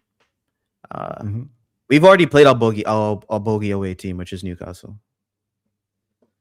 Yeah, and which, by the way, was a bogey. Newcastle beat. Hey, Tone, sup, dude? Sup. Sup. Big ups to you, friend. Still remember last week when when I was talking about it, he's like, yeah, that was me with his take. Well, I'm still waiting on David. I'm not ending this stream until David comments. No. mate. He might show up. He might not. But if we to be honest with you, I think we can win our next 10. But then, by the way, if we win our next 10, that would be 30 points above the 49 that we have now, bringing us at 79 points, and we would have 7 games remaining. If they win at that point, let's say if we go band for band with them, like, to be honest, like, if we go band for them until the end of the season, we just win, right? But we just need to. They have a tougher schedule, and we need to make sure that if they win all their tough games, we are at least winning our games. Our tone says, "I pray United and Spurs do a job for us." Yeah, but man. The funny thing about this, though, I just do want to have a little bit of mentality shift for a second, just for a second. For me, do you realize that there's a chance that both those teams do jack shit and it still doesn't make a difference? Yeah, like 100%. We need to remember that we got to be in control of our own destiny, right? Yeah. Like if our players are sitting there and let's say City win the Manchester derby and 5-0 or something today, but please God forbid, right? I hope our players aren't sitting at home being like, oh fuck, Man City won 5-0 at home, and then come out and shit their pants against Nottingham Forest. You get what I'm saying? They haven't been like that this season, though. They haven't been like that. The only time they've dropped points and we haven't capitalized is against Liverpool. Yeah. Not Forest. Liverpool. So if they do it again, then I'm questioning everything. I'm questioning the mentality of these players if we don't perform against Forest, if Manchester just win or lose, lose or draw. If we don't win this Forest game, I'm questioning things because you don't get to drop points twice against the City team. Yeah. You don't get to do that. Yeah. It means too much. 100%. The game means too much. In the meantime, though, I think it's a really good segue beyond the comparison of the two teams and how it impacts. Massive game that's going to be happening in about 2.5 hours from now at Old Trafford between Man United and Manchester City. We have 100%. We need to show champions absolutely. pedigree. This is what I want. Here's the truth, Tone. One of the reasons why I believe City's form has dropped off recently is because we've been so consistent, and you can tell it's rattling them. The fact that they've gone out to get Semenyo and Guehi is because we have been so consistent, and they need something to turn the momentum in their direction somehow. They needed help. They have dropped the last 3 games. We need to be the bad guys. We need to be the inevitable ones. We need to be the one where it really doesn't matter what you do, we're going to win. They need to be watching our games, like shitting their pants, because we just keep winning over and over and over and over and over again. If we can get a 9 to 12 point lead at any point this season, then I'm all in. You might be, you know what? There's a scenario. You might be all in by the end of the night. Let's see. Yeah, let's see. Nate the Gunner, big up to you, dude. Thank you for joining us again. And you commented in our watch along as well, I'm pretty sure. Yeah, you did. So big ups to you. Let's be honest, we thought we would win the league not just because we are very good, but because City has issues. 100%. They have fixed their issues, I think, now. That's a problem for us. It's only a problem for us if we lose. We are in control. We are in control of our destiny, Nate. Just remember that. We've played the tougher fixtures. The second half of the season fixtures are objectively easier for us than it is for Manchester City. We are ahead. We are in control. We have the easier fixtures. We need to do this. Yeah. Sometimes when I reflect that it's been 21 years, it's a little scary. Yeah, don't reflect. Yeah, no, of course Look ahead. Yeah. Look ahead. Don't look back. Look ahead. Don't look back, right? Don't look down. Look to the future. You're like at the top of a high building or you're like hiking. The worst thing you do is look down and see how far it is below you. Right? But keep looking ahead, right? Just remember Finding Nemo. Dory. Just keep swimming. Just keep swimming. Just keep swimming. Let's just keep swimming. A Finding Nemo reference on the pod today. Just keep swimming, baby. The gunner says, let's hope the 6-point gap is enough. Let's hope, dude, and let's hope that we extend that gap because they're gonna drop points, and we need to show that we're better than them. They're not winning every single game for the rest of the season, and even we're in control of one of their own games because we play them. So even if we draw that game, that's a big problem for them. I'm desperate for a Carabao and EPL. I'm desperate too, though, dude. I'm desperate to see this team. I'm desperate for all four, actually. Until we're knocked out of any of the competitions, I'm desperate for the Champions League. I'm desperate for the FA Cup as well. Yeah, 100%. Slice again says, I don't want to hear any complaints about set pieces or own goals. Just get us the 3 points. We're getting to that point. We're getting to So, and this is where I agree with you, Sly. We're getting the more games we play, the less the performances matter and the more the wins matter, right? Like with every win, it's with every win, it's going to be more and more, at least in the league, about the points. The performances are what the performances are going to do. I think what the performances might do is help us in other competitions. So if we want to win multiple trophies, I think we are going to have to be able to put together performances, string together long performances so that they could bounce off each other in different competitions. But in the league right now, it's really, really about just like we just need to keep on winning and putting that pressure on.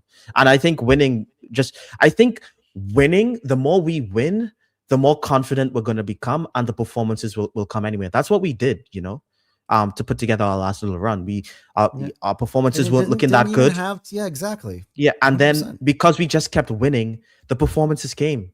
So this is what I'm gonna do. I'm gonna make a promise here, Cal. Right? Let's separate two different things. I want to, when we win games, celebrate winning, and then talk about the performance in two separate things. Because I do think performances are important, right? Performances obviously always point to trends, correct? But when we win, like here's the thing, right? We beat Wolves, and I guess there was a tragedy in our country, so that there was also a little bit of that going into our first podcast.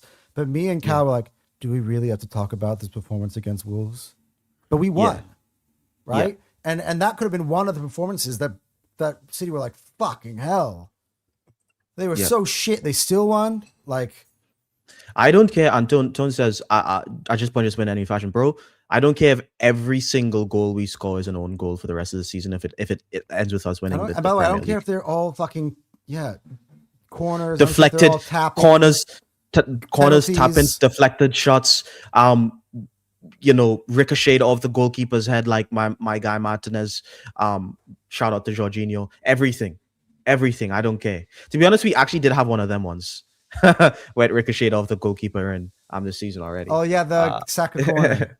That was the Wolves, wasn't it? That was our opener against Wolves. Yeah, hit the back. Hit the back of the keeper's head and into the net. Yeah, but yeah. Tone. Hope something. We spent like almost 40 minutes talking about GYÖKERES. We did. Yeah, go back and watch. We talked about 40 minutes about this. We also hope that something is clicked from GYÖKERES from last game. Yeah, but let's see if he starts today, how he performs today. That's kind of what Cal is saying. I think it's true. Like, we have to kind of start. If he scores again today, together now, then it's the season. We're adding seasoning to the stew. I'm gonna use the same energy though that Cal just used about I don't care if we score own goals for the season. I don't care if the rest of Victor Gyökeres' goals are tap-ins or they come off of his dick like they did against Atletico Madrid. If they're going in the back of the net and it's a goal for Arsenal, I'm counting that as good form. So, you know what I mean? Like, it's the same rule applies for me. Yeah. So we're talking about Man United against City in that game today. We did discuss it. I think we've had a bit of a mixed, in my shows earlier, we had a bit of a mixed bag in terms of like, we do feel this opportunity where United can go take it. But, if you put cards on the table, we still think City is going to get the job done, though.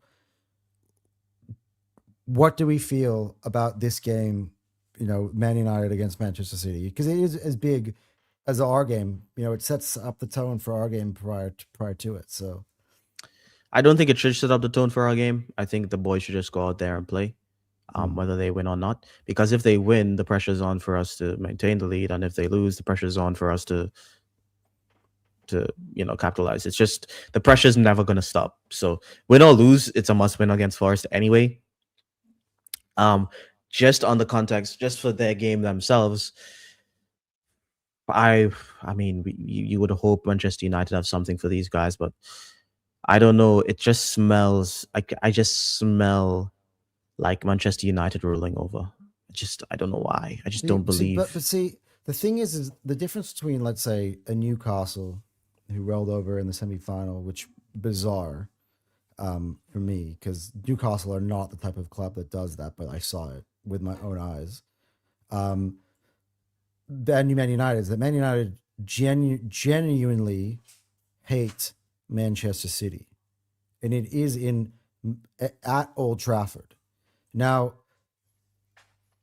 there also is a chance. There's also what I think is different for me is that, let's say that this fixture happened 2 weeks ago, and Ruben was still in charge, and there's a lot of all the issues that were kind of going on, all the questions and stuff. Slide goes, that's right, Anton. Let's acknowledge the win first, then criticize performance if you have to, not the other way around. Yeah, absolutely, I agree. Amarim won at the Etihad in his first attempt. I mean, if Amarim could do it, then maybe anything's possible. Yeah, well, Michael Carrick. That's what I'm saying, though. I think the fact that Michael Carrick, by the way, it's so funny because we were talking about this last week and we thought it would be Ollie. And we're like, oh, yeah. You were like, yes, it's Ollie at the wheel as his first game at Old Trafford. Come on. Yeah. But to be honest, they'll have the same kind of reaction to Carrick, though. So yeah. So you just think, that, it's a big rivalry. It's the new man is in there. They're playing 4 at the back, not 5 at the back. Bruno's playing in the 10. Mbumo's back from AFCON. Ahmad's back from AFCON. Sesko is, we're talking about GYÖKERES. Sesko has found form, right? He's got 3 and 2 actually. So it's, and I said, all of a sudden, Manchester since United Ruben's gone, Sesko became a good player. Yeah, He's that's been really in funny. great form for about the last 2 months, really. Yeah, and I said, like, Manchester United have scored. Like I said, I keep saying it. They've have the 3rd most goals in the Prem. It's just that they concede a lot. So, and Guehi isn't there yet. He's not at City yet. So there's opportunity to kind of capitalize. Give me 1 second. I'm just gonna grab some water. Yeah, absolutely. I'll just keep chatting. Yep. They still have Elaine and Kuzanov starting today for City. Let's not forget that. Now, on the other hand, my questions on Man United are, what answers do they have for Erling Haaland? What answers do they have for Shirky? What answers do they have for Semenyo, who's now scored in both his first 2 games for Man City, right? This is going to be an interesting game. I think there are going to be a lot of goals in this one, and I just don't see this as the type of game where Man City are going to be keeping United out at the back of the net. I think Man United do exactly what Man City are bad at right now. So, at least for the moment, until Guehi returns. So, Anton says, first you go, Ahmad generally trouble cities if he's back. You could say you wrote, Sesko might be hitting form. Yeah, agreed. That's exactly what I was saying. And he does look decent at the moment. So I do think that whether or not United go ahead, I don't even need them to fucking win. 4 draws in a row for a team that's challenging for the title in general is not title winning form, right? If we get another crack at going to the 8-point mark again this time, I'm snatching that. If it's a draw, I'm happy, right? So, I mean, I think the formula is there for Man United to do it. The question is, will they do it? The question is, do they have answers for Haaland? Do they have answers for Turkey? Answers for Semenyo? They have answers for Foden? Like that's the real question.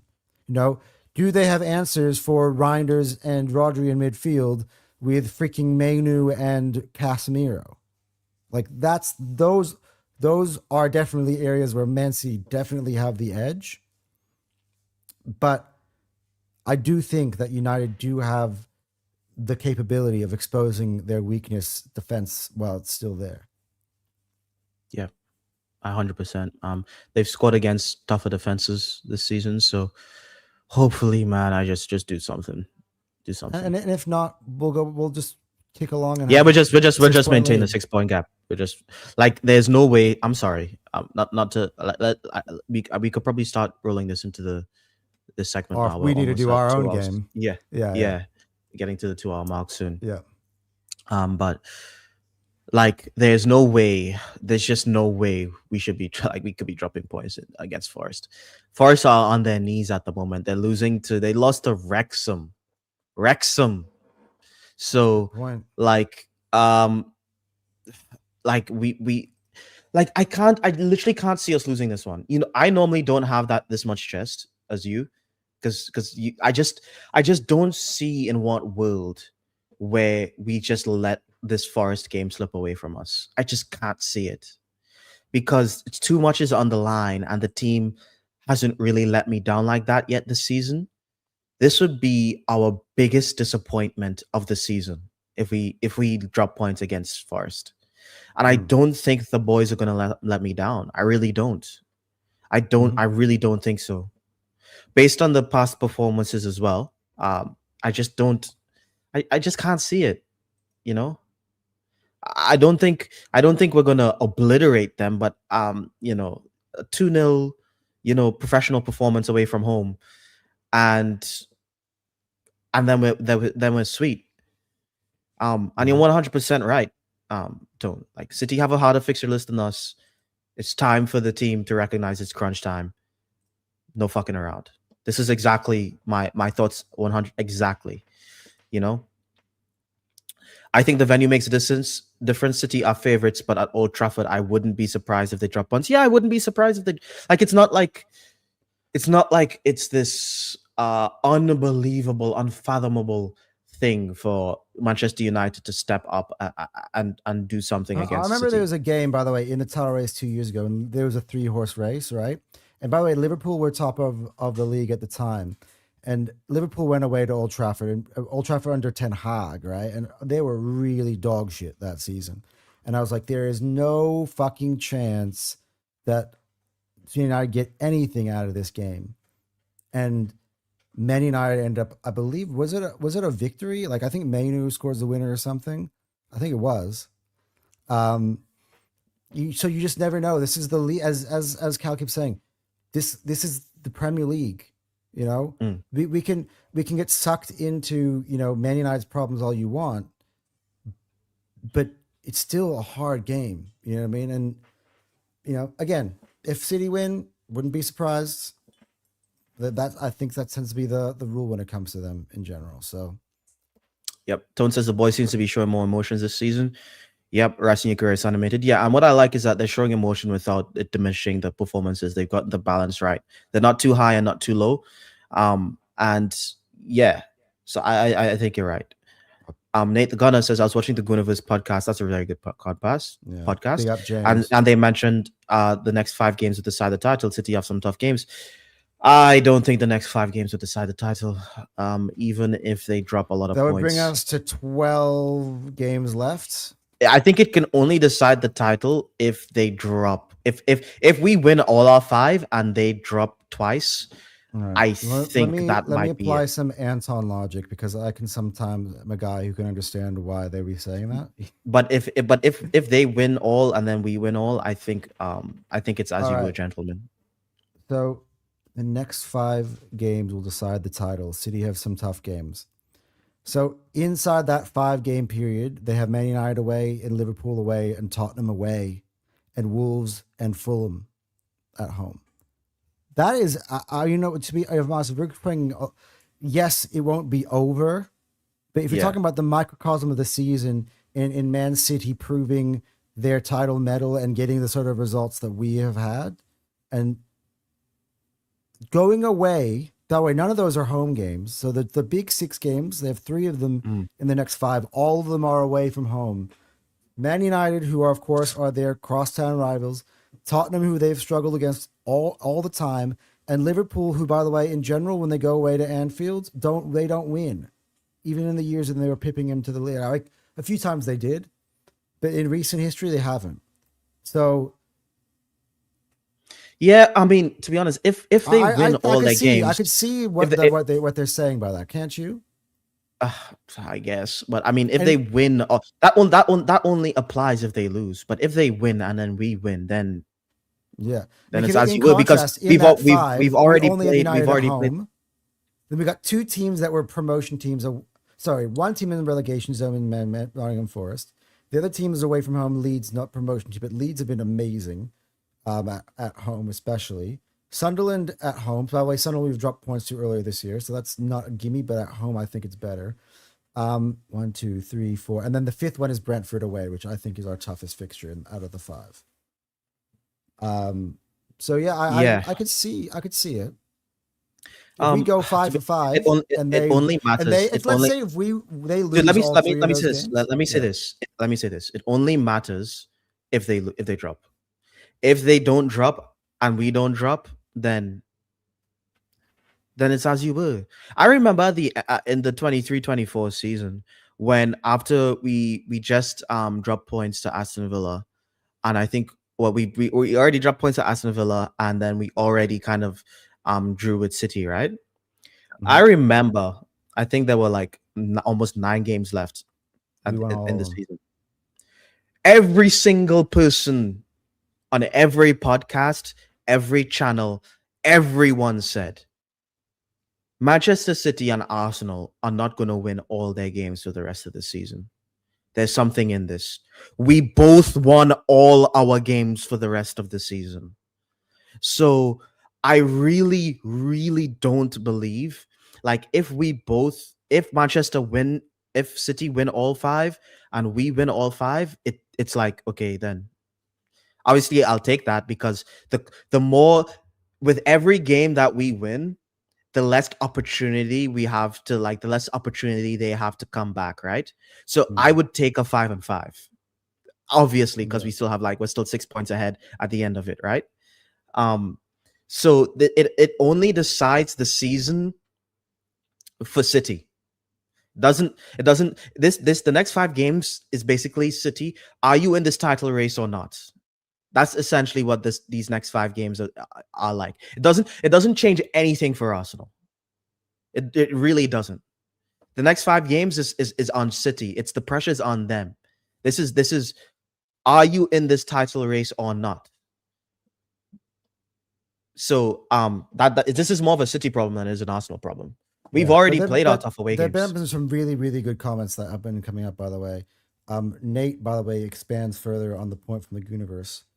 By the way, love he that says anyway, because James is my guy. But yeah, I like James. He's reasonable. There's reasoning that if we end the 5-game period with less of a gap, we would expect them to win. If there's more, then we should be able to hold on and have an easier run. Okay, I will say this: there is no way it is acceptable for us to end this 5-game run with less of a gap than City. There's just no way. When given the fixtures, I do get that point. Yeah, looking at the fixture list, like, that's 100% unacceptable. Wolves have been solid too. Should be a stalemate. This is the most shameless comment. That's very shameless. No, I'm not expecting anything from Wolves. I'm not expecting anything from Wolves. Shameless thing you've ever said. At the Etihad, no. Could be a stalemate is crazy. Sly says, I know that a player have different personalities, but some of them look like they're really hungry for success this season. Yes, Gabriel, Rice, Trossard, Saliba, Raya, and Gabby J too, to some extent. Yeah, dude, like, I agree with you. I think we're desperate to win. I think that's why I was really happy with the Chelsea performance, because it was a semi-final and we went there and we just pressed the shit out of them. Like, we were like, we're winning this game. We're taking control of this game. So that's why I was happy with the Chelsea performance. So yeah, I think they are hungry for silverware this season, and they're hungry to do great things with this football club. So yeah, just keep doing what you're doing, boys, and we'll bring it home. Well, yeah, I'm angry we didn't end with a 2-goal lead. Yeah, it's unfortunate, but it's football. You know, we have to respect football. You know what I'm saying? I think a 3-1 would have been a fair result, or a 4-2. But honestly, even 4-2 is too much. I don't think they like 2 goals is a bit much for them. But it's football. You have to respect football, and that sort of stuff happened. What I'm happy with is that despite them scoring despite them scoring against the run of play, Arsenal of the past literally lose and draw games where that happens. As we've seen that with our own eyes. You know what I'm saying? Yeah. So I've got too much PST. So see it that as close. So the one thing I would challenge you on that, Tone. And by the way, you know, this is a safe space. If you're talking about PTSD, this is welcome to the therapist's office, right? But what I would challenge you on that is to look into the context of the previous semifinals. We had not won a single game of those 8. This game we won. So it's not the same scenario. Like if in those other 4 we had won the first leg and not made the finals beyond that, I would be on board with that feeling. We haven't bottled a semifinal because we've never been ahead in one. Right. So that for me is where I would look at it and look at the positives. We just won our first semifinal out of 9 attempts. So we are seeing that different things. We are seeing progression. We are seeing different scenarios. So until said event were to happen, I don't have that in my history of psychology. Yeah, the boys are just showing too much fight.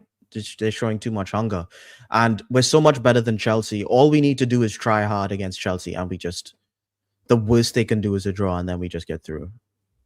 Yeah. We just have too much quality. Yep. In the meantime, let us discuss our matchup actually against Nottingham Forest this weekend. It is our 3rd consecutive away performance. 3 out of 4, which is our longest away stretch of the season, which is absolutely nuts. Big up to you, Rookie. Good to see you in here, man.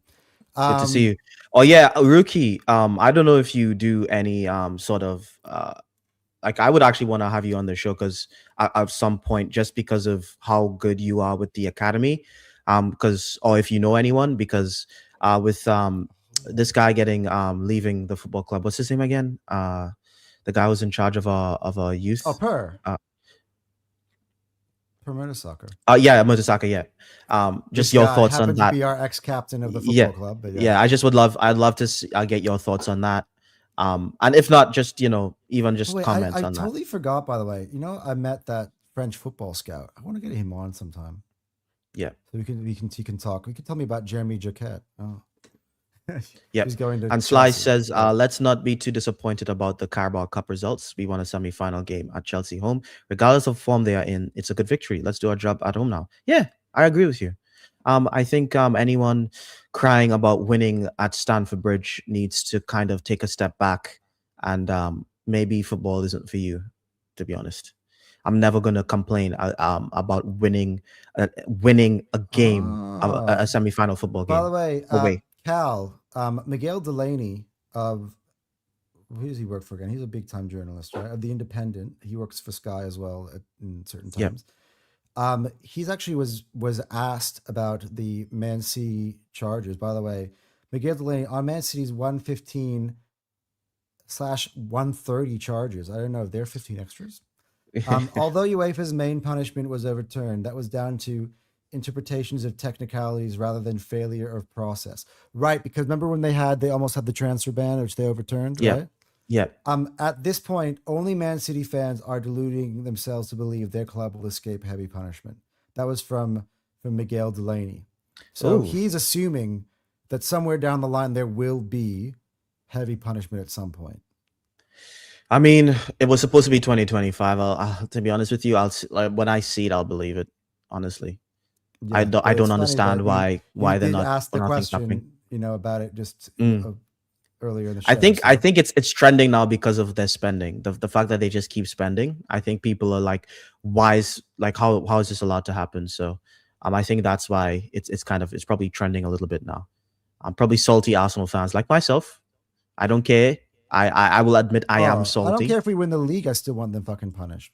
Yeah, but I am salty about this. Just for what is right. Because at the end of the day, if they get away with this, or even if they get minimal punishment, right? Teams will now know that they can do that. Not really, because Crystal Palace, Brighton, a lot of teams got like punished. But those teams don't have the financial backing. I'm talking about. I say a Newcastle might go and they'd be like, "Hey, what the fuck? I've been sitting here following all the rules and not being able to spend all my money. Fuck that. I'm going to do what Man City did if there's no punishment for this. Like for me, it's just about the precedent more than anything else." Eugene says at this stage, every team has an opportunity to score in the game. It's unrealistic to always keep a clean sheet. We just need to score more goals in the game to counter the opponent. 100%. And we did. Yeah. And we did. We won the game. Like, I don't know why people we won the football game. You know what I'm saying? And guys, just remember to hit that like button. Let's help support the channel. And please subscribe if you like the content. But I do want to get into talking about the game that we are playing this weekend against Nottingham Forest. Now, we've spoken about the implications of the game overall. Let's talk more about the game, about Nottingham Forest as an opponent, about the type of lineup we like to see, because there are going to be some, I still think, interesting dilemmas. I'm a little bit worried about our fitness in terms of the defense, like who's in the red zone. Ben White has to play 2 games in a row, so there are some concerns. I do expect a similar back four to the one we played the other day, because I feel like we have no other choice, right, to put out something of quality. But actually, I want to ask you this question, Cal. In this game against Nottingham Forest, if we had to play MLS at left back to, let's say, preserve a Ben White, would you be okay with it? I would rather. I would just play Ben White and then put MLS in the champs, because I just the game's too important. It's too important. Just put out the strongest that you can. Like, we have to remember as well that against who we played in the Carabao again. I mean in the FA Cup again. Portsmouth. Against Portsmouth, we rested like a lot of players, and we went with a strong lineup. I think we played the 2 strong lineups in a row, and then we rest against Inter Milan. Did Ben White start against Portsmouth? He did, didn't he? He played the whole game? I don't know if he played the whole game. But I think you'd push it. You'd push it because he's gotten so much rest. You'd push it 3 games in a row, and then you'd rest him. By the way, I don't think Timber. Somebody said earlier that they think Timber could be in the red zone. I don't think he is, because I think the fact you brought up that he didn't play at all in the game against Portsmouth. I don't actually think he got the rest for that. And by the way, we haven't spoken about it enough in our analysis about Chelsea, but he was poor in the Chelsea game. Who, MLS? No, Timber.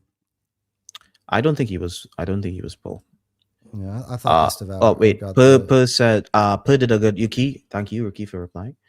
Said Per did a good job, especially with installing values and improving quality of Haaland and talent overall, but he did poorly with development loans and a lot of contract issues. Yeah, a lot of people just walking away. I feel like we had a lot of talents which were Premier League potential, but due to lack of development loans and poor contract structure, we ended up losing them for free. Which means that, like let's be honest, if we're getting the talent and we're not actually using them, and we're walking them away, we're literally developing them for someone else, which is just not good. So yeah, hopefully we get a good replacement, and hopefully the structures in place at the football club, and it wasn't just on Per. Yeah. On the game, I'm not really worried about. I'm not worried about anything at all.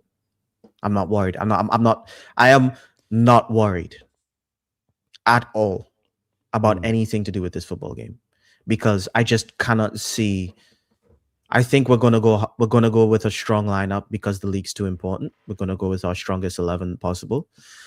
Injuries, no injuries. MLS, even if MLS is there, I still think. Who's their right winger? Let me go on Nottingham Forest. The right winger for Nottingham Forest is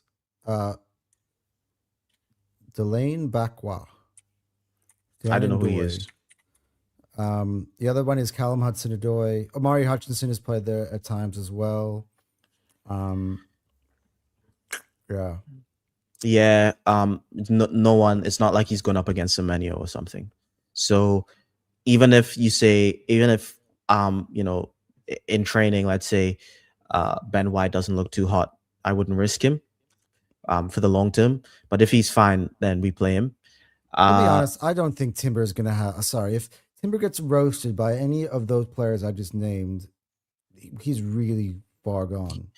Dude, why would you not Timber? Even mention sorry, that? MLS. Oh, just like sorry, MLS. My bad. My apologies to Urian.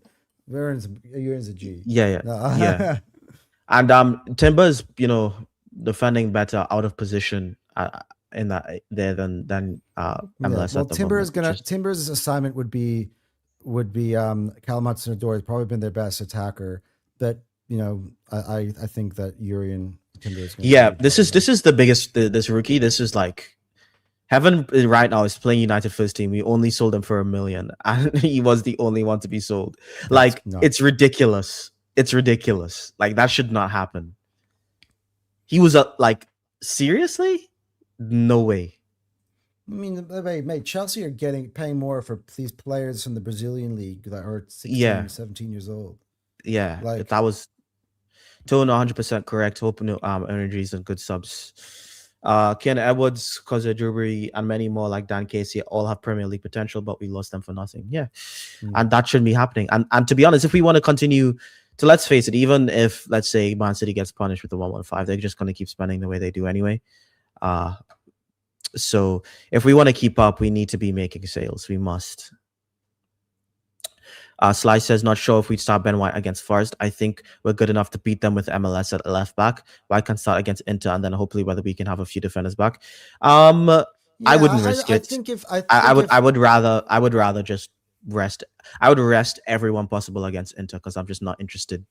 I think this Forest game, I'd go as strong as I can. The league is just too important to me right now. And we all know that all these teams, even like if we play, these teams will always try and score someone a goal against us or something. So just take them out early. I actually think I agree with you, Tone. But the thing is, what MLS needs to understand is that he is in a excellent squad where he's not going to get continuity. So every time he comes onto the pitch, he needs to perform to the level that we expect him at Arsenal Football Club. That's not 100%. It's not a good explanation for why he gets roasted by the likes of what's his name from Liverpool, Frimpong. Yeah, right. Like I understand, and I think it's what you said is accurate, but he needs to fix up. Yeah, because Neri's getting a lot less opportunities in MLS, a lot, and he's performing at a high level. Yeah. Our player's done a great job, and his values are why we have these fellas that can make products. Miles Waneri and even Heaven at United. I'm optimistic though, because so far, every time Arsenal have a long-term person depart, they have made the right recruitment and move us to the next level. Yes, Berta. Yeah. So yeah, Berta is probably does the director, is he going to be in charge of Look, this is a Per Mertesacker is a big job, right? I would argue that beyond Arteta, this is the biggest job to fill in terms of in a coaching role. Coaching role. Okay. Right? I thought you were just talking about like big jobs at the football club. No. I'm saying like coaching, like for Berta to do, right? Berta and his team to do, to find, because that sets you up. That's the foundation. You can almost make an argument that's even more important because, you know, that youth system to have that continuity. It's not more important. It's not important than the first team manager. The first team, without a good first team manager, it doesn't matter what our academy projects look like. We're not going anywhere. We'd be Brighton or something. It'd be Chelsea. Although Chelsea, to be honest, develop their youth way less often now, and they're just buying from Brazil. Yeah, they're just buy from Brazil. Buy for 2 million, sell for 15. That sort of thing. But when look at Nottingham Forest though recently, just to back you up, their form this season.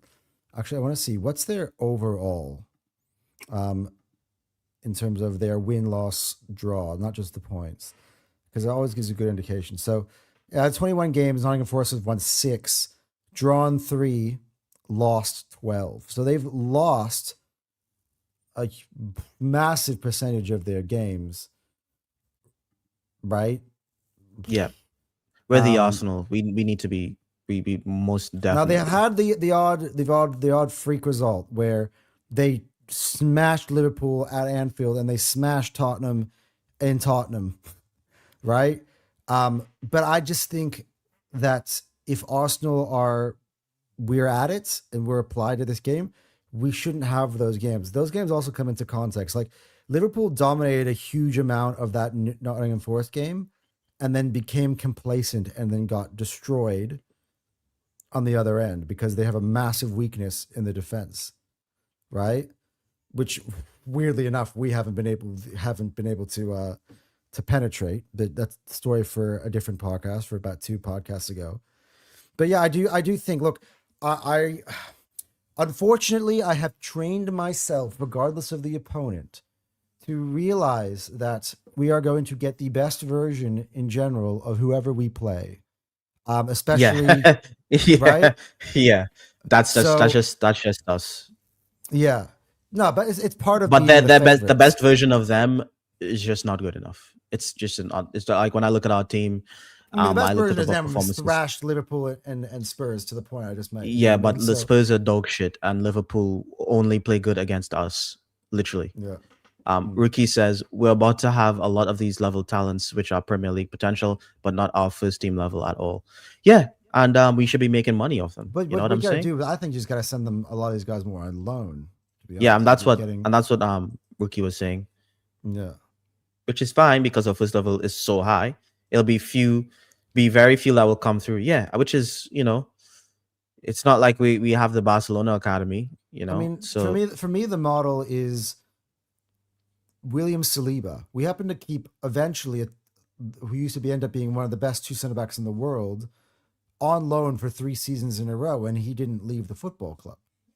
Yeah. By the time he was ready to go, he stepped in and was immediately the best center back at the club at the time. Yep. Right away. Yep. So it is an opportunity for these players to develop elsewhere and for us not to have to give up on them or lose them entirely. I do agree with that. Yep. And if Rookie is correct, that means, if these players are never going to sniff first team football for Arsenal Football Club, we definitely need to have a model in place for them to be sold. Here's another conversation, Cal. Nobody wants to hear this, right? Max Dowman, who probably is going to be our franchise player sometime in the future, is not going to get regular games at Arsenal Football Club even anytime soon. For the next 3-4 years. Right? You know what I'm saying? So there has to be some sort of way to keep that kid happy as he develops. But the thing is, Max, the difference between Max and the others is that Max can probably in the next year or 2 force his way in. A lot of these players can't. Like if you play in Declan Rice's position, how are you going to force your way into the team? You literally have to be like world class level talent, like Max. Yeah. Sly says most of our attackers are fit and we have options. Unfortunately, our defense is not as lucky. It never has been this season. Though we have our options too. If opportunity presents itself to get a good defender on loan, I'll do it. Look, you can argue though that the 4 defenders that we could start today, Timber, White, Gabriel, and Saliba, right, could be our 4 best defenders. Could. I'm not saying they are. Could. Right? Like we're forgetting how good Ben White is when he's totally healthy, right?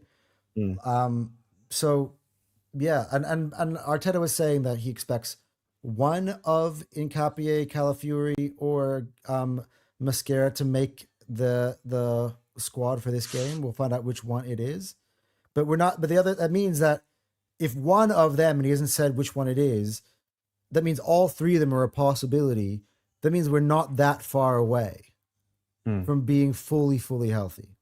And I do, by the way. And Mascara is going to be coming back, and I think Nkapie is probably going to be coming back eventually. Yeah. So I I know you want. I mean, a loan would be. I think if we get a loan, someone on loan, they wouldn't be. They wouldn't get any games. I feel like our players are coming back from injury. You know. Yeah. No, that's why I wouldn't sign anybody in the window. That's why I'm not worried about City. People forgetting that Arsenal we have done our transfer business in the summer. And I tried warning everybody at the start of this podcast. I said, we spent so much money in the summer. I swear you need to be prepared for the fact that we're not going to have big summers again for a while.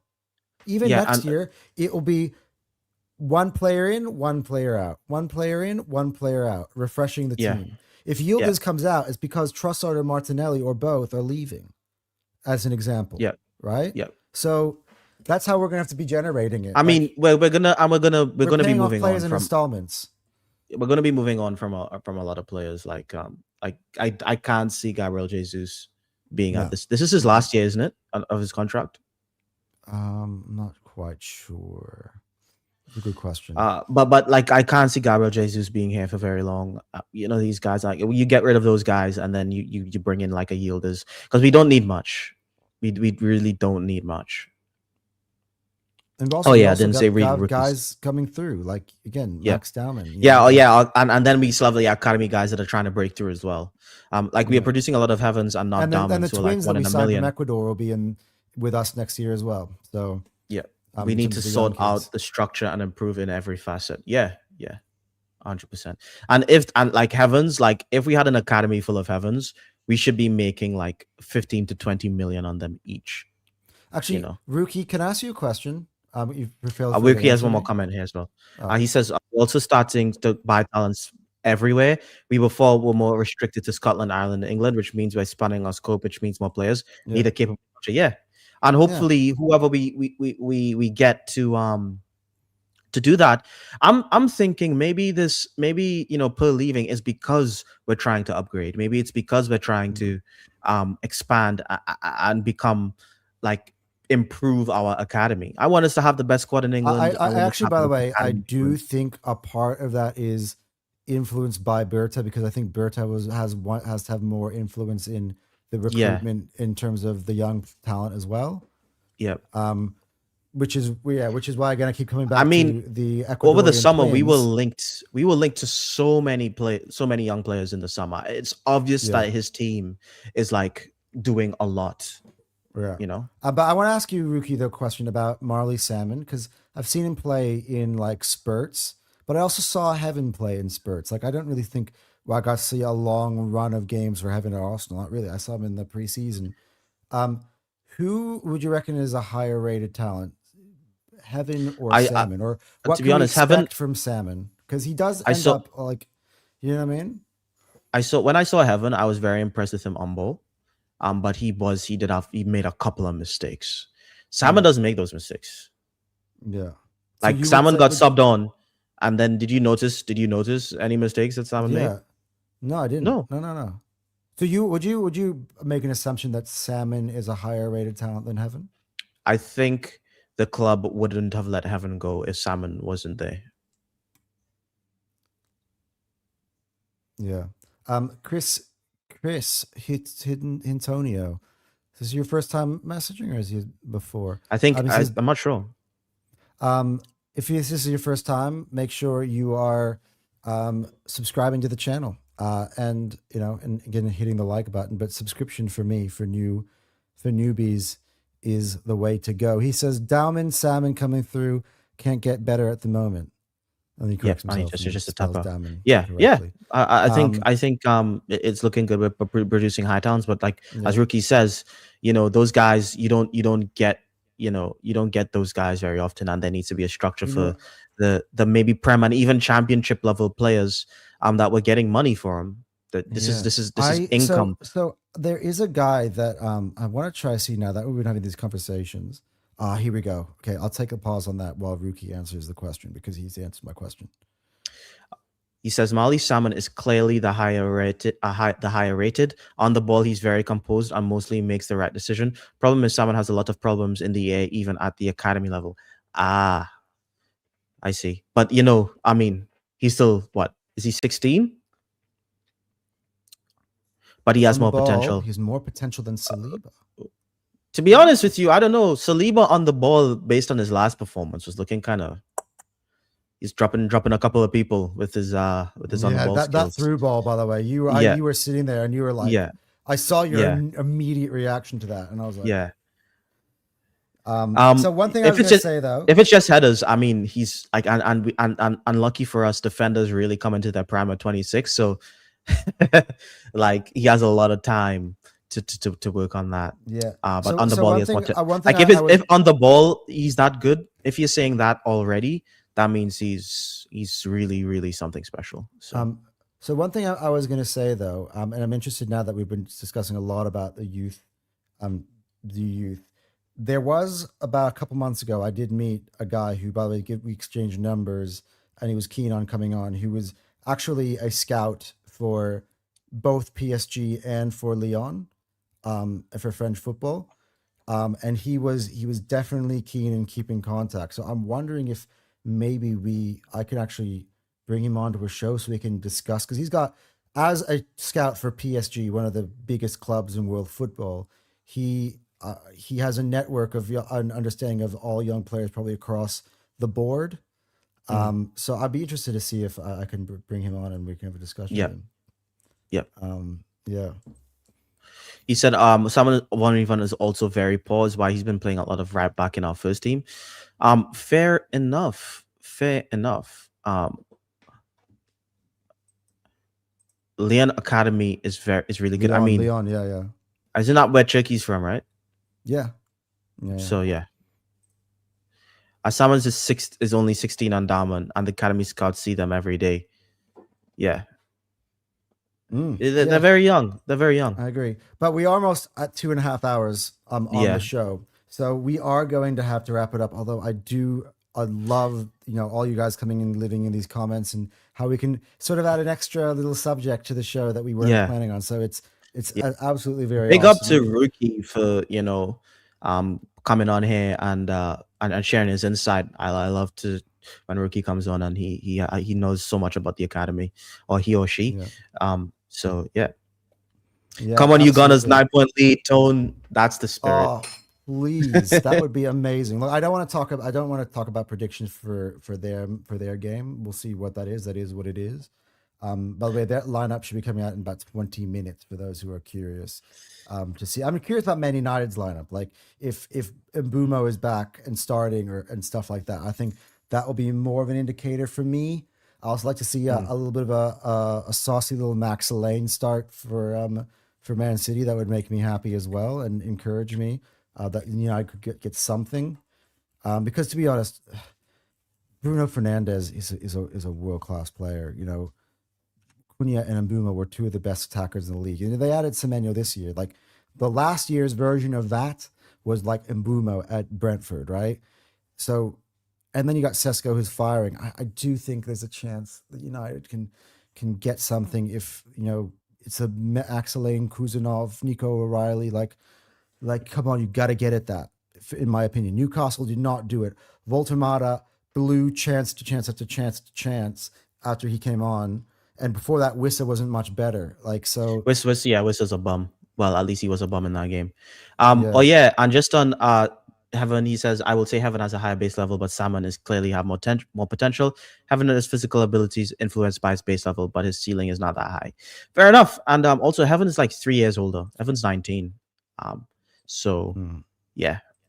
Tone says, big ups to you, brother. Chris says 2-1 Arsenal. Yes, I say 2-0 Arsenal. That's my score prediction for the game. Before, I say 2-0 Arsenal. Hopefully United get a draw. Hopefully United win. Think higher, think bigger.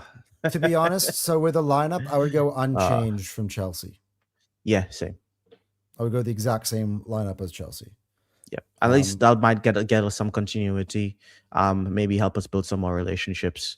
Hopefully we score early on. It's just an exhibition for the rest of the game. You honestly have to think about it, right?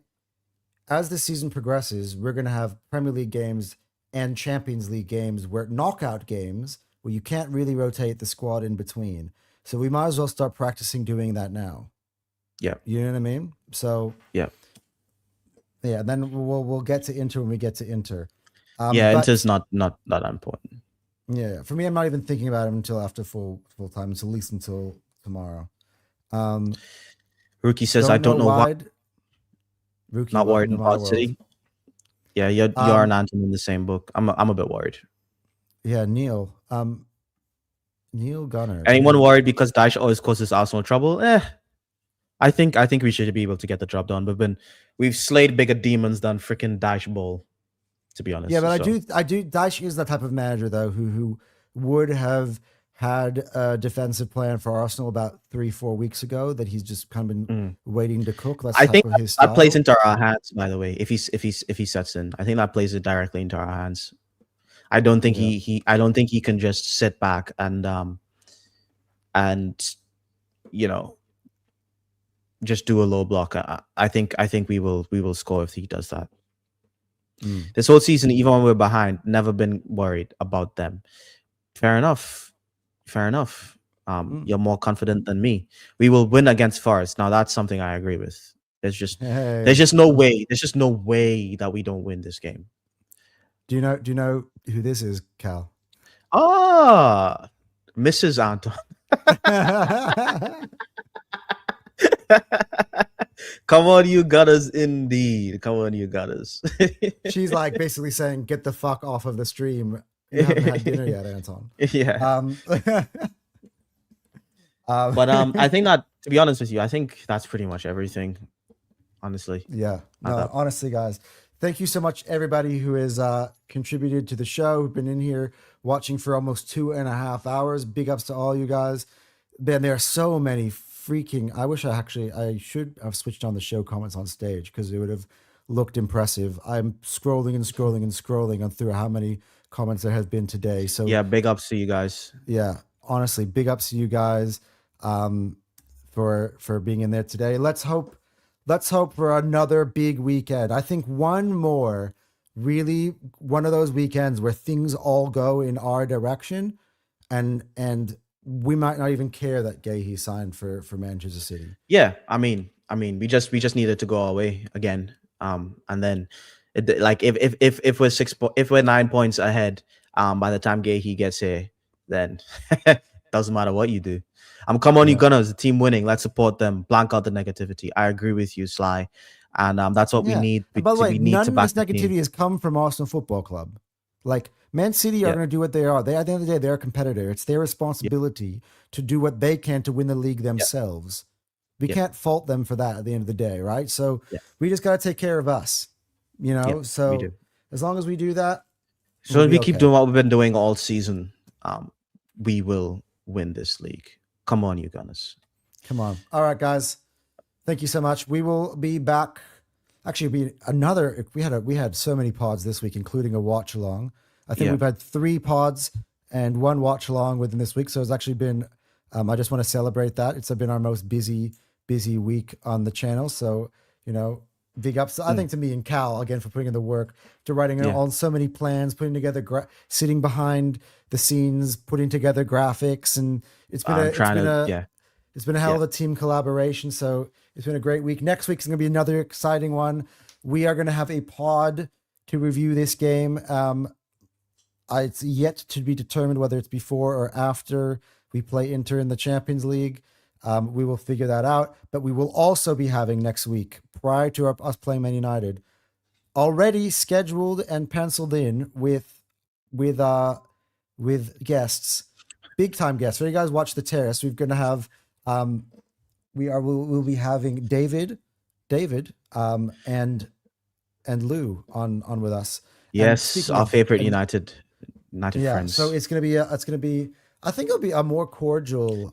I think it'll be funny. That's a really good one to tune into. We'll talk more about it when we have more of the details in our next pod. Chris Antonio says Lee Gunner will hope you lose. Yes, of course he will.